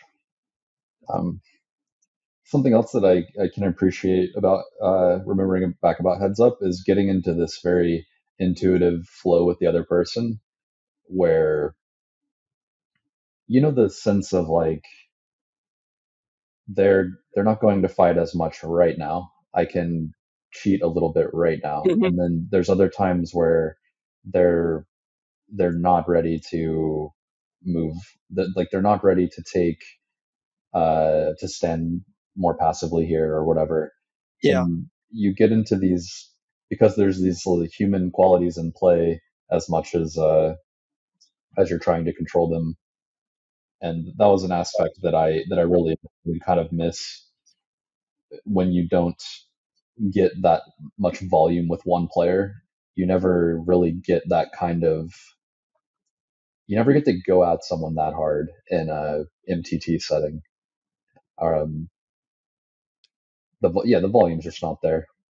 Yeah, I think with all the showdowns you get heads up, you cultivate this emotional intelligence, kind of piecing together this idea of how the other person is thinking in the fourth hour of your match while you're three tabling. Mm-hmm. That there's just so many hands played, so many showdowns. I think that you just develop an emotional intelligence for games really quickly as a heads-up player. But the interesting thing is, I don't know that it applies too much outside of games, or at least outside of adversarial situations.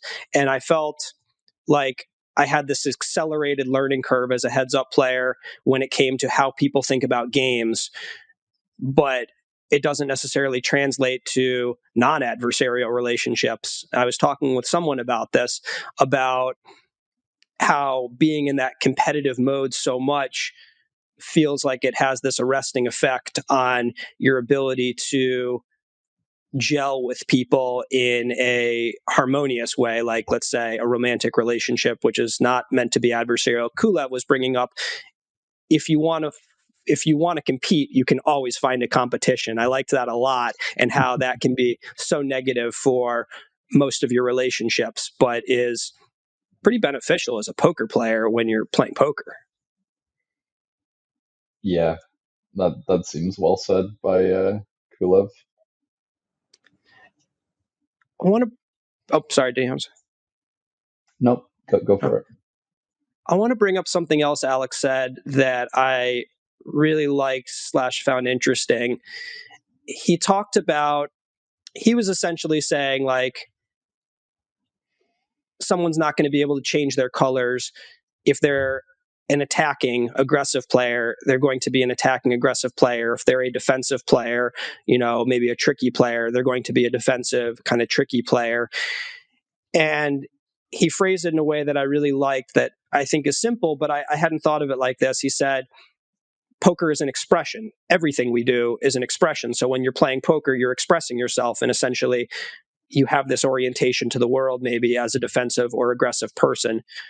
Curious what you think about that, if you agree, somewhat disagree, and maybe how you would classify yourself between aggressive or defensive, if you do buy into that.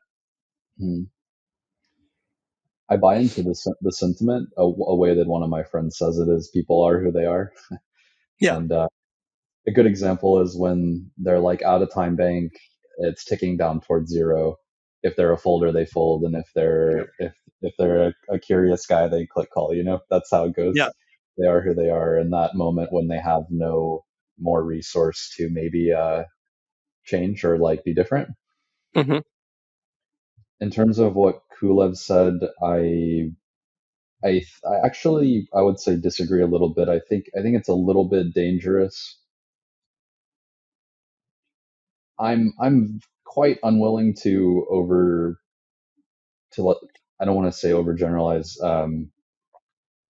I give people a lot of credit for tricking me, and I try really hard to not to sort of limit the disrespect, I guess you could say, or like the hero plays, because I've always felt that I'm not that clever in that way. For one, like, I don't trust myself to get that better than they're getting it or whatever.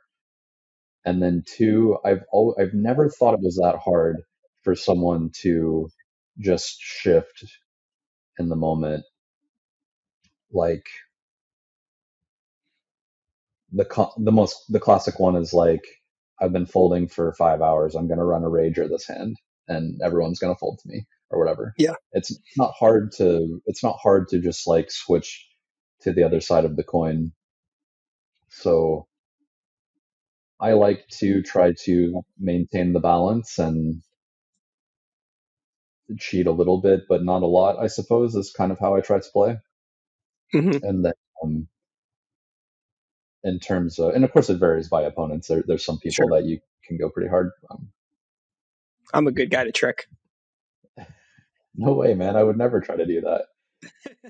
That sounds like a terrible idea.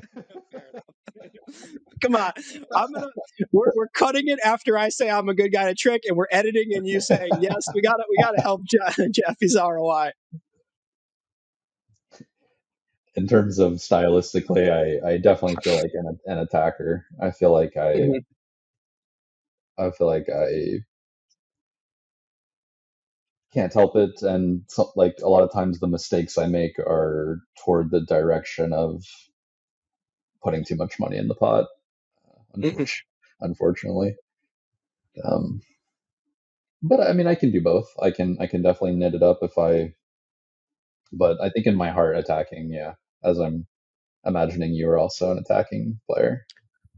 Yeah, I would say so. I think it was pretty much impossible to be a big winner back in the day with a tricky let them put the money. Nobody was putting enough money in the pot. So kind of for a long time, getting better at poker just meant being more aggressive than the ecosystem was. Like there was, Mhm.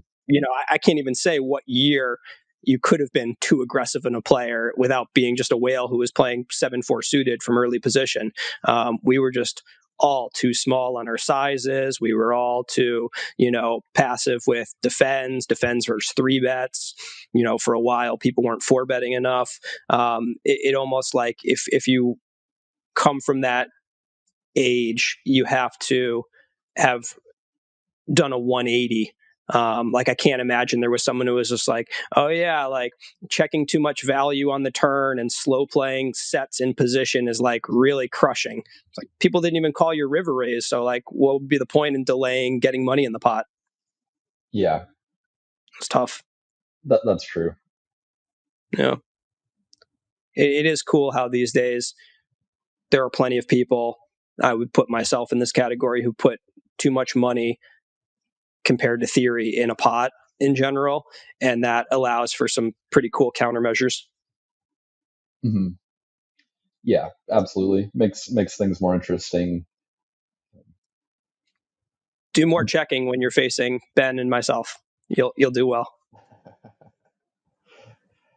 Yeah, I feel like it's a little bit mood dependent. If I'm not feeling, sometimes I'm not feeling as confident, and maybe I'm playing more tame on those days. But it seems that there always just seems to be a spot come up where I kind of go the other way, though. Mhm. You mentioned you had these kind of back-to-back famous sessions against Isildur where, if I have it right, you lost 1.7, go to bed, wake up, win 1.5. Is that right?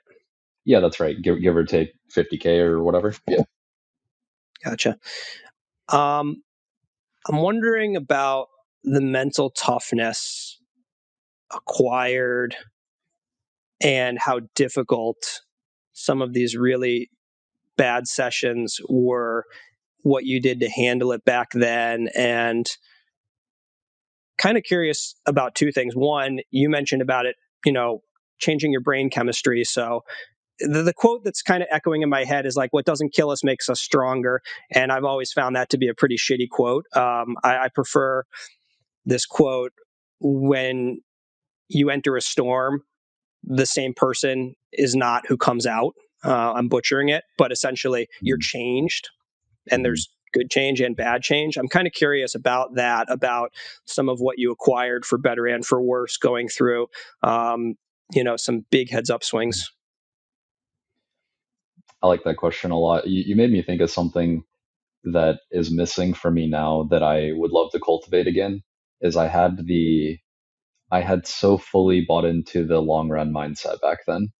Mm-hmm. I looked at poker as a life of a career or whatever. Like the I really was disconnected from daily sessions, and of course I was aware of how much of my money I just lost for like practical bankroll reasons and stuff. Mm-hmm. But I very wholeheartedly was. I mean, Jakun was living with me then, and I told him, like, he was on a trip, but I called him and I said, he was like, well, what are you gonna do? And I said, like, I think it was going well. It just was very swingy, and I'm gonna play him. Like, I'm gonna Mm-hmm. keep playing him. And I feel when I play live tournaments, it's hard to, maybe because I've been so in and out, and because it's hard to escape that feeling that you're you are only going to get a few really big shots, and you want them to go well, and it doesn't feel like a long run in that same way. And that's something that I'm missing and trying to get back to play a little more mm, carefree, I guess, or to just sort of commit to playing well and not feel like, sometimes I feel like I'm playing a hand in a vacuum, like a little more than I would like. Mm-hmm. Kind of yeah, that was a bit tangential, but that crossed my mind. In terms of what it built was, I think like don't want to be like overly complimentary, but I was gonna say enormous emotional control. Mm-hmm. I feel that I feel like I'm actually like a huge tilter in my heart, and I like feel a lot of anger and like rage and stuff, but it has no impact on my game, and it hasn't for a very long time. Mm-hmm. Um, and I think I just learned that by volume and just living through it. On the bad side, I've wondered about things like attention span, reward system. Uh, I've really struggled with those things like addiction, reward seeking. Um, I'm bored. I'm so bored all the time. And I sort of look back to these days and I think like, of course you're bored. Like that was the purest crack heroin Yeah, possible. yeah. That's how I felt about Heads Up. Start a podcast. It takes up some time. Honestly, I actually want to do your side of this, but I don't want to like step on what you're doing, but I would love for people. Well, I don't feel at all stepped on. I've kind of wanted other guys in GTOLAB to take on some guest hosting. Would you ever be interested in guest hosting an episode or two? That would be awesome. So I would love to. I don't know if I'll be good at it, but I really enjoy what you're creating, and I think that there's room for more of it, and that people would like consuming it. I would like that's something I like to talk. I don't want to, frame this incorrectly, but I have an orientation to the world. I have my viewpoints. I have my kind of soapboxes, and I do worry about tiring people. I hate, like, even the people I really enjoy. I listen to Sam Harris a lot. I've always really enjoyed him. I get really tired of hearing the same shit out of his mouth. Like, it just, and I hate being redundant. This is going to run its course for me, but I like the format a lot. I feel like you'd be doing me a favor and adding to my longevity if more people would come in and take my role on. I would really like that. I'm down to try. Yeah, Let's let's talk go. about it. Sweet. Excellent. Nice. Right on. Yeah, cool. Yeah, I wasn't sure. I was thinking for a while that it would just be cool if there were more of this, but yeah, to respect what you're doing here. No, appreciate it. I mean, yeah, I don't have a monopoly on this. All right. We're pivoting to my favorite part of the podcast. Are you down for a round of the game with that pressure packed Absolutely. intro? Excellent. Let's do it. Would you like to ask the questions or answer the questions? I'm gonna go for answering the questions. Asking them was Fair. very difficult. Okay. Question number 1. There is going to be a dictator of the world. He's going to still be a human, but we'll imagine he's going to be around for the next 50 years. He or she. This is the bias of someone who's only had men on the podcast. And they have all the powers that a world dictator would have, essentially, trying to, enforce laws, etc. This is who you want to be the dictator. People we know, famous people, anyone, so long as you think I've heard of their name. Ace would be who you think would most align with the world you want. I think something about their ability to enforce or, run this with that enormous amount of power might go into it as well. 60 years supreme dictator. Yeah. What was the last piece you said? Something about what they know, or I would say like maybe someone whose values are as close to yours as possible, still might not be the ace if you think that they're going to struggle in this role. Right. Yeah. Okay. So there's some consideration for that, depending on how you weight it. But they're going to have everything possible. It's going to be a well-situated circumstance for them to enforce their will. Okay.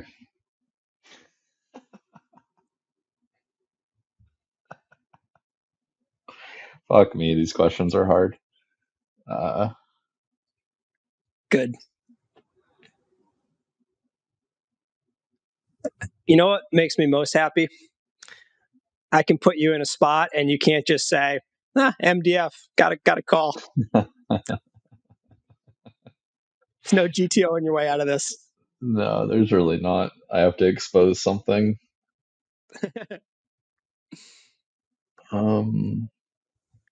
Like, I'm not tanking for perfection. I just can't think of someone. That's You're good. That's what this game. Do you want the second question and come back to it? Yeah, that'd be great. Okay. All right. This is a recurring question, so I'm starting to get kind of, how Esfandiari is kind of like famous for playing Laden Thinks. Yeah, and essentially, the thing is, it looks like he's asking a question to someone who he doesn't know, so it's fair game. But he's asked the same questions billions of times, so he has a huge edge on you. Just kind of.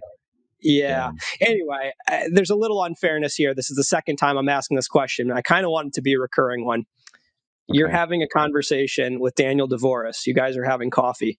This is what you guys are talking about. Ace is your most enjoyable, interesting conversation. Deuce is brutal. Doesn't have to be super realistic about things you and Dan actually talk about. Doesn't. Okay. Okay. My supreme 60 years dictator is Matt Damon, the actor. My mealtime coffee topic with Ox is hunting. Okay. It's the first time I'm trying to lump in. It's very difficult for me to reconcile that you're from Texas. If I had 50 guesses at what state you're from, I probably would have got it on the 45th. Says something about my bias about what a Texan is, but also I don't catch any accent. But I'm not much of a Texan. I think that's just a good read on your part. That's fair. So I have Matt Damon up on a pedestal. I think that guy's fucking great. I'm going to try and think generally that I probably think higher of Matt Damon than the average person, but because if I had to, for me, Matt Damon would be queen or king.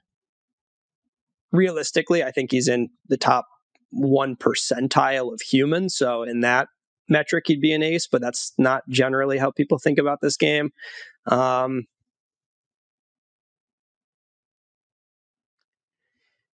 Hunting. Fuck. I mean, I've never heard you mention it before, but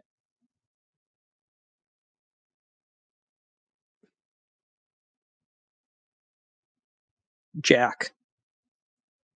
Oh, you only get 2 questions? Yeah. It was a 6. 6. I didn't know I was anchoring you, so I very much don't like hurting animals. Fair.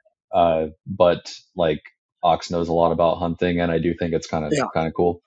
The Matt Damon thing, I didn't realize you had a appreciation for him, and my thinking was just more along the lines of not qualified, probably has some okay ideas, but maybe he was involved in some unscrupulous crypto stuff.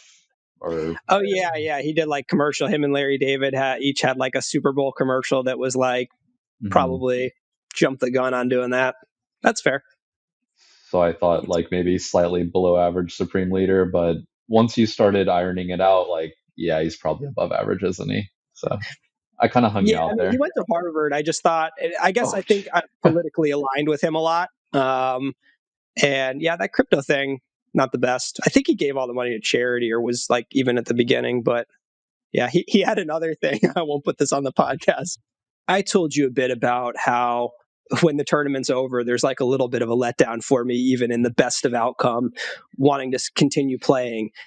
That contrasts starkly with Nick's assessment. Nick Petrangelo told me when he's at a final table, it's not fun at all, that it's the highest pressure and the most high level thinking. Of course, the fluidity of ICM makes it so that no matter how polished you are as a player, you're going to be doing some high level thinking. And yeah, it kind of struck me. I wasn't that surprised knowing Nick, and he and I are very different on a lot of these things, but I'm wondering where you fall in that, and maybe if you have any opinion about high stakes tournaments in general, or high stakes tournament players. Do you think a final table is fun? Yes, I think final table is fun. Yeah. I like the big moments, and I get a pretty good rush from playing poker, from playing high stakes poker, and I really like that feeling that for me, I get this sort of like kind of adrenaline, it's almost like a burning sensation. I get quite a proper rush from playing high stakes poker, and I get to experience that more at a final table, and I do enjoy that.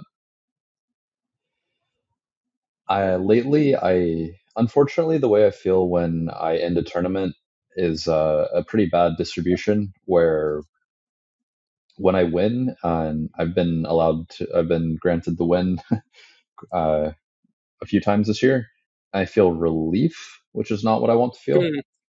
And that's the dominant emotion, is relief. And then when I lose,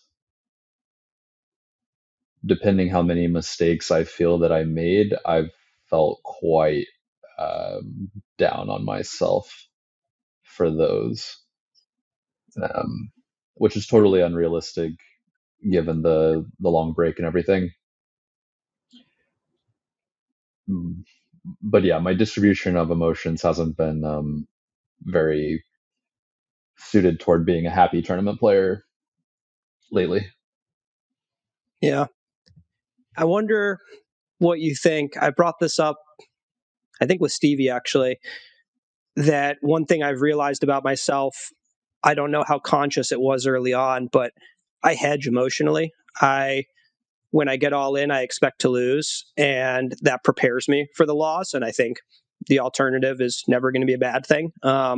It's kind of all grounded in happiness is reality minus expectation. Someone told me that years ago, and that resonated. I think the classic example we've all had, like Lord of the Rings as a movie, disappointed me simply because the hype was so off the charts. It had no chance of, like, it didn't disappoint me massively, but I had heard from so many people before I'd seen it that it was unfair.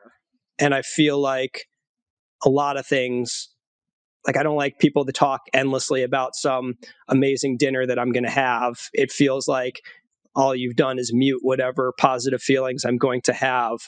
And I kind of, when you talk about the bad distribution of outcomes, I wonder what your thoughts are around creating some sort of hedge, but at the same time, it can take the edge off in a positive, or in a way that can be positive for your competitiveness. Like, I'm not suggesting that I'm not losing ROI points by sometimes being like, well, if things don't go well, I've got tennis. It's interesting because I'm trying to have realistic expectations, because I'm very aware that unrealistic expectations cause pain. Mm-hmm. And I don't want to cause myself extra pain. And like a lot of the things that I struggle with in my life, I feel like I have an sort of academic understanding of what would be the best course of action, and then acting as if that were true. There can be a gap between those two things. Yeah. And this seems to be one of them, where I'm doing I feel I'm doing as much as I can to detach from the result, and just be very realistic that I've got 15% of the chips in play. There's 9 of us. I get to win 17% of the time if I really like come out playing awesome today or whatever. Mm-hmm. And maybe that's generous. It depends on who's at the table. Sure. And then somewhere along the line, some kind of attachment to wanting to feel like I'm still good at this, or that I can still do this and compete at the highest level, or something like that, I guess, would be something I think I felt most recently. It does creep in, and that creates a space for me to not get that validity that when I place that on my performance, then I create a chance to not get that, and to lose that or whatever. I don't know how to do a better job of it. I'm certainly try pretty hard. Has any thing clicked for you in that regard, or has this been a more natural way for you to process the I don't end know if of this a? is true, but the story in my head is that I have a low tolerance for feeling bad, and the time horizon for which I'm willing to feel bad, if I can upset that and feel good instead, is lower than a lot of competitive people who kind of recognize that sometimes you need to just be in boot camp for a little while. And I'm like, I've been studying for 40 minutes and I'm no longer enjoying it much and I want to go for a walk. Okay, I'll go for a walk. And like whenever I would be on a downswing in poker, I just stopped playing. I was never a grind through it. I said, you can't come back until you don't recognize that you're in a hole. As long as you're saying, I'm down 85,000 and I'm not going to feel good until I'm back to above that number, that's a terrible way to approach the game. I need to be happy with a session in which I make $5,000. That's a good session. That was above my EV for 4 hours. And I would recognize, hey, I don't feel that way. Okay, you're not allowed to play. Go do something else.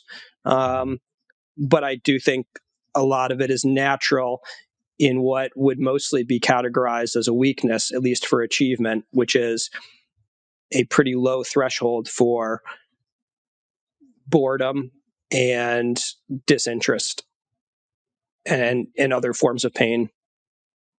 Mm-hmm. And I just, I've been fortunate to be physically healthy, to have what I would consider healthy outlets, so that it's not drinking and usually not drugs that helps boost my mood again. Yeah, the ways that you try to get out of the pain or feel better. Yeah. I mean, for the past 10 years, it's been walking. I'm like, I've never been, this is maybe overstating it, but I can't remember being unhappy while I'm walking. If I'm in motion, I'm a happy person, relatively speaking. Mm-hmm. And outside of a really engaging chat like the one we're having, or playing really fun poker, I really hate sitting, which is its own problem that I think I kind of need to work through and not always escape, because at some point we're going to be 80. Well, doesn't necessarily mean you have to sit. I wouldn't think. Yeah. I'm trying to decide where to live for a while, and one of my main criteria is I just want to be able to walk to my life. I want to be Mm-hmm. able to walk to food, gym, coffee. I think I just can agree with you on the quality of life that brings. I really, really love having that be part of my day. Mm-hmm. One note on you were saying that like sitting and making 5K or whatever is a good session. Like your downswings 80K, and focusing on the short, or on focusing on maybe a small success or something, you would call that. Mm-hmm. This just looping back to that long-term mindset. The way that I would like to perceive that is the goal is to play my best for 8 hours or whatever, even like completely ignoring what happens. Mm-hmm.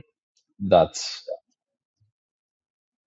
I felt like that was the most effective that I ever was. And yeah, I felt like I was kind of what you were saying, but I just lost there we go. That's all. Just like it was similar to the way you were describing it, but I like to take it even to just the actual act of playing well, and nothing more required of. Mm-hmm. Yeah. Bringing it back to, you were talking about the gap of kind of feeling like you have an academic understanding of what's leading to this disproportionately bad distribution of outcomes when you're done with a tournament, but that implementation is a whole nother game, that essentially the knowledge isn't the only component to remedying the problem, if we want to call it a problem. And it makes me think of a very common gap in poker where we don't have these, for the most part, physical limitations to implement the strategies that we learn. And yet there still is something to execution. And I think execution will always be a big part of poker, maybe even more so live poker with the shot clocks, or even in a non-shot clock tournament, the social pressure of not wanting to take up 7 minutes of your table mate's time, etc. I'm curious your thoughts for people who feel like they're pretty well studied, that they have a pretty high level theory understanding, but struggle with execution. And that could be a bunch of different things, either not having the balls to pull the trigger on a bluff that they know is good because they're picturing bad outcomes, or this, Ike put it really well, that doing the right thing in poker often has a very bad distribution of outcomes, and that leads people to not do the right thing often, even when they seemingly know better. Mm-hmm. Do you have any tips or thoughts around, kind of curious, one, was it relatively easy for you to close that gap?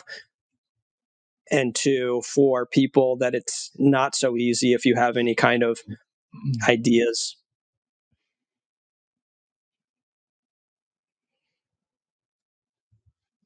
I'd be curious. I would think that their individual experiences vary quite a bit, and what's getting in the way for one person will probably not be the same thing. Personally, I don't have any problem executing. That's one of my strong points. If I'm prepared, if I'm well enough prepared, I can do the thing I'm supposed to do. I suppose if you feel like you have the knowledge base, this is actually something I've seen quite a few times from for a few of the people that I've mentioned on this podcast. The game theory guy, he seemed to have great knowledge and didn't seem to perform as well as his theoretical understanding would have led you to believe. Mm-hmm. The guy that wrote the massive book that taught me all the PLO stats and facts seemed to have the same issue, where he must have known objectively more than I knew, but he didn't seem to be able to bring it together for some reason. Mm-hmm. I'm not trying to take shots at these guys by any Sure. means. Maybe they ran really bad. I don't know.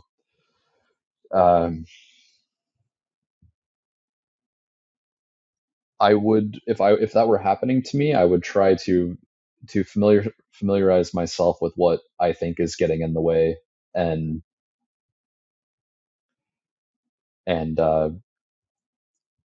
try to uproot that. I don't know what it could be for people, if it's like you know what to do and you don't do it, so something's causing you to act differently than you think you should act. I mean, I think just that line of inquiry is interesting and helpful, because I think Stevie brought it up. For him, a lot of the mental game coaching or performance coaching that he received was around breaking down this idea of should, telling himself, I should this, I should that, and instead accepting kind of the fallibility of being human, and maybe looking into it and just being curious. I hope I'm not putting words in Stevie's mouth, but I think there is a lot of just self-condemnation around performance that acts as if it is as simple as just click the right button. You know what the right button is. But once you've proven a few times that you are fallible in this regard, a line of inquiry needs to start, and hopefully not a judgmental one, in the same way that I'm not going to be judgmental of myself not being 6'6" and being able to dunk a basketball. I'm just going to ask the right questions and understand why that is. And if I think it's solvable and I want to solve it, look into that. But, you know, no one is indicting themselves for having a certain shoe size. Absolutely, yeah. You're reminding me of the way that I used to treat myself, and this is another thing that confuses me. Like when I was talking about putting like the sticky notes like on my computer, they weren't like nice messages. And I don't know why it was this way, but I look back at those times and I think I was not happy, but that was very effective. And I'm not sure how to feel about that in hindsight. Like I'm tempted to say, if you are dealing with this problem executing, and you feel like you have the info to play well, and then you go and you don't play well, to with what I know now, I would say to like approach that with curiosity and be nice to yourself, and just try to understand what's getting in the way, and then look into different ways to alleviate that. But there certainly is a part of me that's like would be inclined to be very hard on myself, and I don't know how to reconcile how well that seemed to work with of course not being like a healthy mechanism. Yeah, I don't know, it's an interesting. When we were in Montenegro one night, actually the night of the party, which was a really cool Triton party because it was outside and just kind of flowed into the resort really nicely. Seth and I were playing a tennis marathon, and eventually our bodies quit on us and our calves were cramping. And while both of us were disappointed that it's coming to an end, I don't think either of us was like, my stupid fucking calf always disappointing me. Like, God damn, like this calf is just so embarrassing. And your brain is really just another body part. Like, we pretty much all identify with our brain more than we do our calf, I would think. Maybe there's some model out there who's saying like, not me, bro. But realistically, your brain has pluses and minuses. We all have, these different deficiencies that we wish weren't there, but I think we treat it so much more harshly than, I don't know, are many people when they get pancreatic cancer just like condemning their pancreas, and saying like, I knew you would let me down, like you're always doing this. I think it's this different level of expectation that we have, especially for people who are high achievers, that you shouldn't be fallible. And I don't know, for me, breaking it down, a lot of it is just saying like, this probably isn't helpful for everyone, but it's a little bit of something in the realm of shame where I'll tell myself like, do you know how fucking arrogant that is to expect that you're not going to have these mistakes? Like, who do you think you are? And that's, I don't know, it probably comes a little bit from my upbringing, and my dad is a pretty humble guy who, would often critique very arrogant people, and that kind of works for me. I don't know if other people, that might be a more toxic way to do it. It makes perfect sense, and the way that you've experienced that kind of criticism around you, especially when you're young, is going to be an easy way to go for it. I like what you said about trying not to blame your brain the way that you wouldn't blame a cramping body part. I think a good example is when I always noticed when I was driving in Canada. I lived in Vancouver for a long time. I felt like if I ever needed to get in to the other lane, I got in right away.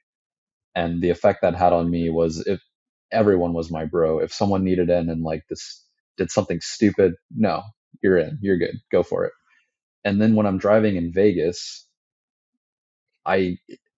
it's like you're in the F1.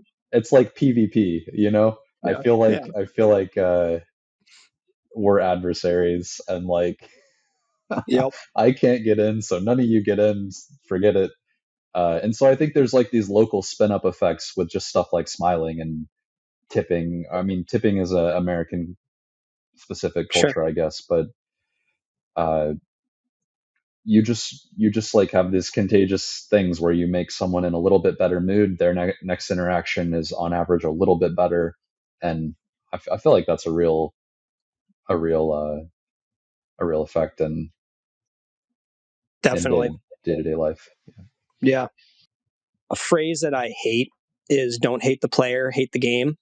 I find it to be a cop out so often for people doing something that they know is against their values, maybe their ethics, but it's so ingrained in the ecosystem in which they're in that they just say, like, it's natural. Why wouldn't you do this? And stalling is the one for me that feels that way. I feel like I've had countless conversations with people who I find to be extremely ethical people who are kind of baffled at, I mean, my vitriol towards stalling. And it comes back to this, and this is like, I don't want to be too Mr. Moral High Ground, but I feel like every ecosystem has these things that to everyone not in that ecosystem, it's like, oh, you're clearly being a douche. Like, that's terrible. But once you're in that world, it's so commonplace. I'll give you an example. I live in Florida, and contractors have told me it's commonplace to just fund your next project with the one that you just, or sorry, fund the project you're doing with one that you're signing on to. And they just kind of like, they're playing this minorly Bernie Madoff, Ponzi scheme. And it's just like very standard, I've heard. But maybe if I was in that world, I wouldn't be so judgmental. It's like, I'm sure a lot of these are just stand-up dudes, but that's kind of what they picked up. And I think in poker, we have a lot of things, maybe just staring at somebody to intimidate them into playing worse. At a certain point, almost everyone would agree, like, I don't know, if there's a nice old lady with an oxygen tank and you're trying to intimidate her into playing worse in the 1-2 cash game, most people would call you an asshole. But then also, we know plenty of people who we feel very positively about their ethics, who stare at people to partially get them to play worse. Curious if you have any thoughts on my riff about don't hate the player, hate the game. Seems like a sliding scale of morality where you have to draw your own lines, and my line is, far from staring at the old lady on the oxygen tank. I used to be really anti the staring, and I had to kind of like give in that the defense in my mind was that I can do what Kristoff does and nullify the staring. Sure. So can we skip that step? And the part that I'm leaving out is that it sucks for me to have to do that. And if that's what I have to do to be comfortable being stared at, then my opponents are granted that edge if they choose to take it. I don't think I have anything of new value to add to the like stalling and ethics arguments. I'm so thankful for the way Triton handles it. I feel like that alleviates a huge percent of it. Got way better recently. The red time banks and then just counting tables is getting rid of a lot of the would-be edge that you get from doing that. My final question on the podcast is for 3 recommendations. Do you have any recommendations of any kind for the audience? I do. Took some notes on recommendations. Excellent. My first recommendation is a therapy technique for body pain. I think not particularly out there or anything, but if you specifically for back pain, if you haven't done cupping, uh, go to the physio and get yourself some cupping done. It's been incredible for me. I can be in pain that day, having trouble moving fluidly, get the cups, and I feel fully better that day. And a fun anecdote is the first time I ever did it was in London before the 100K in Stratford. Mhm. And I had seen the Olympians with these like cup marks on them, and I thought like I'm gonna try that. I don't know. I did cups that day, won the tournament. Didn't do cups again until this year, and I've been doing them a lot this year, hence the recommendation. But I'm going into the 25K no limit at Poker US Poker Open, I think it was, or Poker Mhm. Masters. It was Poker Masters, and I told the woman, I was like, "Hey, last time I did cups, I won the tournament." just so you know, there might be some magic here. And she does me up, and then I go and I win the tournament. So This is a strong endorsement. yeah, perhaps magic. I don't know. I'm just floating that it's possible. Second recommendation is a listening technique that has helped me a lot. I think a lot of poker people are a little bit overactive in their heads, and perhaps when you want to be listening, you're thinking. And something that I enjoyed for myself that I heard was to, as the listener, also just pay attention to the space between the words and at the end of the sentences, and listen to those silences. Basically, listen to the words that are being said and also the gaps between them. And I find when I do that, I hear it adds some context because the pause is saying something, but it also just keeps me in the moment with the person and listening to them more intently. So recommend that space I'm going to try between. that. That makes a lot of sense when you say that. It feels like when I'm trying hard to listen and I fail, those pauses are probably a big part of it. Is all right, he's not saying anything. Now I can go back to my thinking. And yeah, I find it very difficult as a podcast host, as a friend, as a romantic partner, to just like remind myself sometimes that what I have to say, it's not necessarily that important. And yes, if I keep listening, I might forget it, but let it go. It's not the end of the world. Like, just truly kind of stay here and listen. I find usually if it were important, it'll come back to you. I'm True. sympathetic with your job as the podcast host though, because you have this enemy of dead air that you have to. Nah, snip, snip, baby. Oh, You're good. right, that's true. Yeah. Um, and there's a Spotify playlist called Dreamy Forest Music that Dreamy forest. I I've like it. really been enjoying it for. I do like stretching, meditation, whatever. Put on the Dreamy Forest Music playlist and enjoy. It sounds fantastic. Might make that a psychedelic playlist if I like it as much as the title. It would Sounds be wonderful. suitable. Yeah, it's like there's some Lyric free. screams in there. There's maybe a bird here and there, lyric free, just like gentle, harmonious, relaxing music. I really like it. Excellent. I like that. Well, I have a recommendation too.